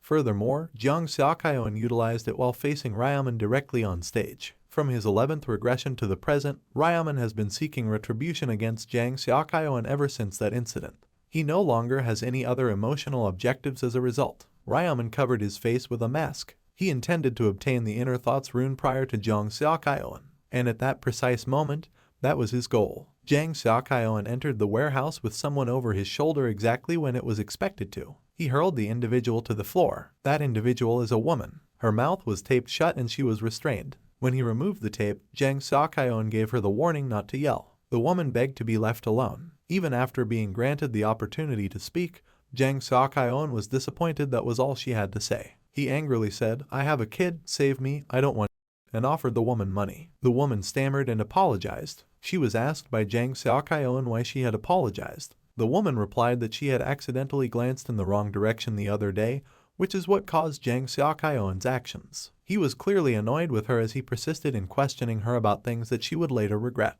Jang Seokyeon expressed that he was embarrassed that day, alluding to the events of 2 nights prior. He was circling the block in search of a girl to pick up. He thought that one woman would solve all of his issues. He saw a woman tinkering with her phone and thought she had a fantastic body. The woman kept walking, oblivious to him. When she turned into a dark alley, he followed her surreptitiously. He saw his chance and sprinted in her direction, his whole body glowing. The woman looked surprised. The woman's vision was suddenly taken away, and she felt a sharp pain in her eyes. He asked the man who he was, and because of the pain, she dropped her phone unintentionally while he continued to attack her. She let out a loud scream in response. After that, Jang Seokyeon left. He caught a glimpse of her from a distance and noticed that she was kneeling on the ground. Jang Seokyeon was ecstatic to be in a position where he could act wild whenever he pleased. He didn't care if he died because he thought his life was boring. Before then he had been in and out of several correctional facilities. He was given the rune of luminescence, which causes his body to glow and blinds his adversaries when he traveled to the other world.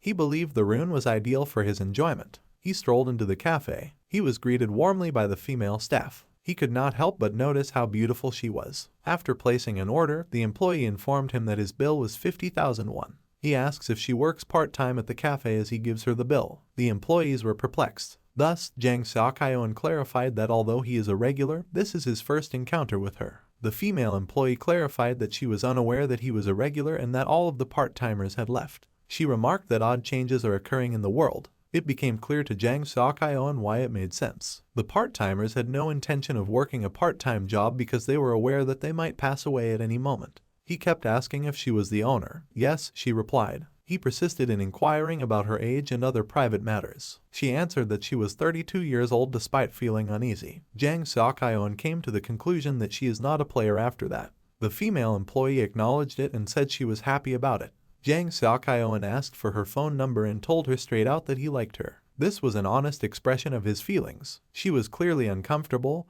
but she said nothing. Jeong Seok-hyeon inquired as to her condition. The female employee was perplexed. When Jeong Seok-hyeon questioned her about the reason behind her expression, she could only say, "What?" If it's because she doesn't like his face. Jeong Seok-hyeon suddenly becomes enraged and asks her if she finds the few spots on his face repulsive. Jeong Seok-hyeon screamed that he felt so embarrassed and punched the counter. He turned down her offer of coffee and demanded his money back. She returned his money to him with trembling hands. He grabbed it from her angrily. He stormed out of the store, swearing to himself about her. He's enraged that she's judging him based solely on appearances. He swore that she would pay for her apparent contemptuous glance. He waited for her to exit the cafe before using a bat to strike her in the back of the head. Returning to the present, the woman is expressing her regret to him. She was reprimanded by Jeong Seok-hyeon for thinking that people should only be judged by their appearance. She assured him that she would never do it again. Still not satisfied, Jeong Seok-hyeon called her a On the mat, he pushed her. Grabbing her wrist, he asked her if she believed he wouldn't know that she was merely acting to get away from the situation. "Let her go," the woman yelled. His hand was reaching out to grab her, a depraved expression on his face. He questioned her, saying that if she was sorry, she ought to bear the consequences. The woman told him it was all her fault and attempted to break free from his hold. However, Jeong Seok-hyeon retorted that she should just remain motionless because it is entirely her fault. They have no idea that Ryumin is drawing near. Hearing someone tell Jeong Seok-hyeon to remain motionless took him off guard. He believed no one was nearby, so he began to panic inwardly. He pondered whether the individual was a detective. He swore and looked to find out who it was. Ryumin warned him not to swear because he would be using profanity in the future. Jeong Seok-hyeon saw that the person was wearing a white mask and a large scythe. He referred to Ryumin as a madman and made fun of him by asking if he thought he was in the right place to play with his toy. Remaining serious, Ryumin retorted that it appeared that Jeong Seok-hyeon had not yet grasped the situation. Asking if it appeared like a toy, he raised his scythe. Ryumin hacked at the scythe, and as a result, Jeong Seok-hyeon came to understand that it was genuine. "If Ryumin is a player," he inquired. Ryumin answered, "Stupid, how does it look?" The woman was informed by Ryumin that she could depart at any time and that this was her only opportunity to do so. With a start, Jeong Seok-hyeon turned to face her and yelled, "What?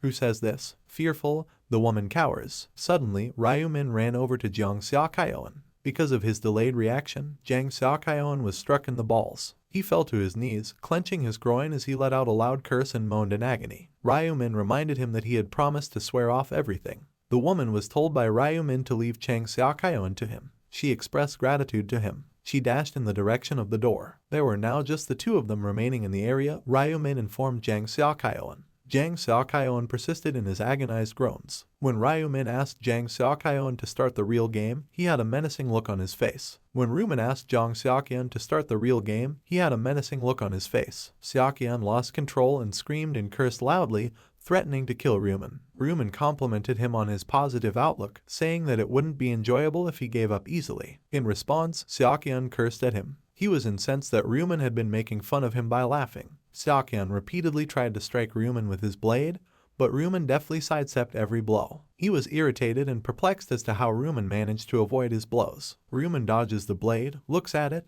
and says, "It's unbelievable that Seok-hyeon is still carrying a goblin's dagger around." Ryumin's hand cut Seok-hyeon's hand, holding the blade in one quick motion. Screaming in agony, Seok-hyeon spurted blood from the cut arm. Ryumin asked him if it hurts, taunting him even more while warning him that he hasn't even begun to become serious yet. Seok-hyeon looked horrified as he covered his sliced arm with his hand. Ryumin persisted in his attack, severing Seok-hyeon's other hand with his scythe and sending him howling with agony. Seok-hyeon went white. He wanted to escape alive even though he knew that Ryumin was going to kill him. To make that happen, he considered blinding Ryumin. He screamed, "Die!" and released a dazzling white light. Strangely, his brightness grew dimmer. His face began to perspire as he began to question why his power wasn't functioning.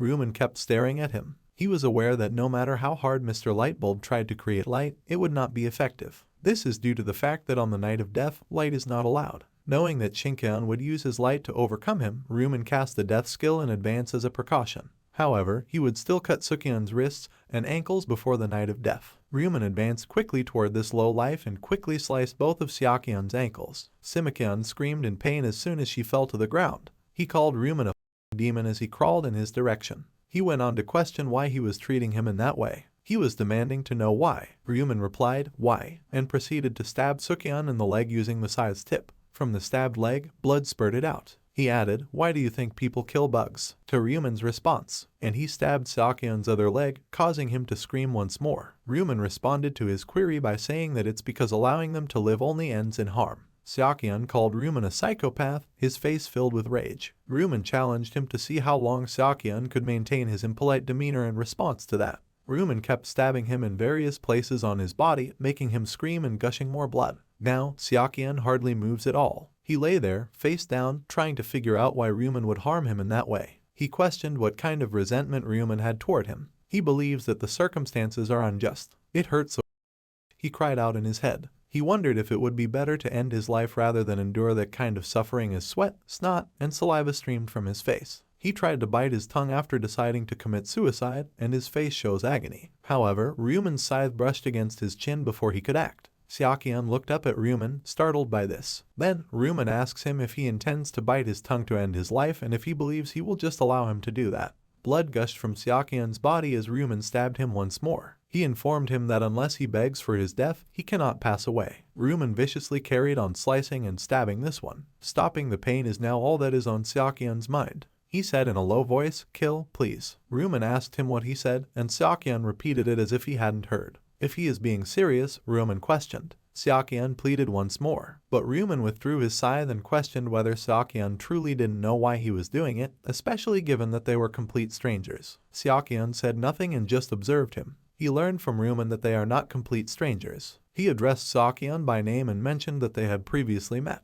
It surprised Seokyeon that Ryuman recognized his name. He inquired as to Ryuman's motivation for doing this with the woman. Ryuman Frank told him he had no connection to her. Seokyeon was still perplexed. Ryuman clarified that Seokyeon had abducted his brother and intimidated him in order to get Ryuman to divulge confidential information. Seokyeon began to deny it after asking if he had done that. Ryuman interrupted, explaining that the incident he was discussing was one that had not yet occurred in the future, and that it is a thing of the past for Ryuman, he said, and Seokyeon would have received the rune of inner thoughts if he hadn't intervened at this point. Seokyeon pondered the meaning of that. Ryuman clarified that the warehouse contains a hidden rune, and hearing another person's genuine voice is a prerequisite for it to manifest. Ryuman said that the true voice is a sincere and genuine voice that is coming from the heart in response to Seokyeon's question. He described how, had he not shown up, that woman would have been harassed and molested by Seokyeon, and she would have begged him to spare her life in her own voice. Subsequently, Seokyeon would have obtained the rune of inner thoughts and utilized it for further criminal activity. Seokyeon listened in silence. Ryuman continued to tell how his regressions have repeatedly demonstrated this. Even without that, he would still be a despicable person who ought to be killed because of his 12 prior convictions. Seokyeon pleaded with Ryuman to take his life immediately if he deserved to die, but Ryuman assured him that he would not touch him. Seokyeon was surprised to hear this. Ryuman told Seokyeon that he had been waiting for him to pass away naturally while biting into a metal tube. Seokyeon was thinking about how painful it is inwardly. When he desired to obtain the rune of inner thoughts by hearing the genuine voice from his heart, he questioned why Ryuman was behaving in that manner. He finds it ironic that Ryuman is preventing him from speaking. With a voice like a whisper, Ryuman asked, "Why am I not letting you speak?" He went on to say that he does this in order to test the rune of his inner thoughts. Seokyeon was perplexed.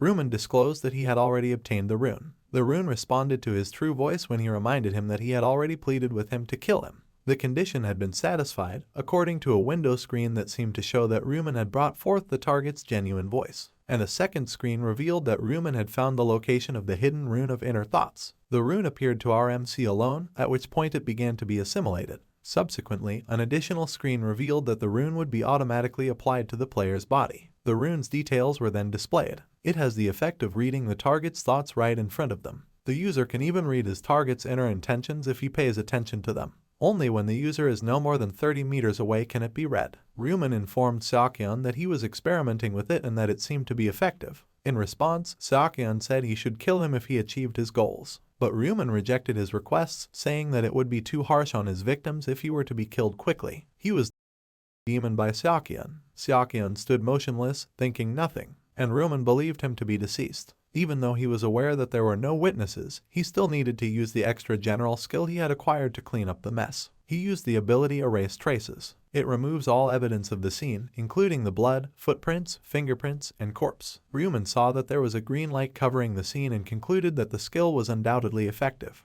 It's better not to leave a mess behind, he came to realize. After taking off his mask, he began to leave the warehouse. Having achieved his goal, he made the decision to see Megan Rock the following day.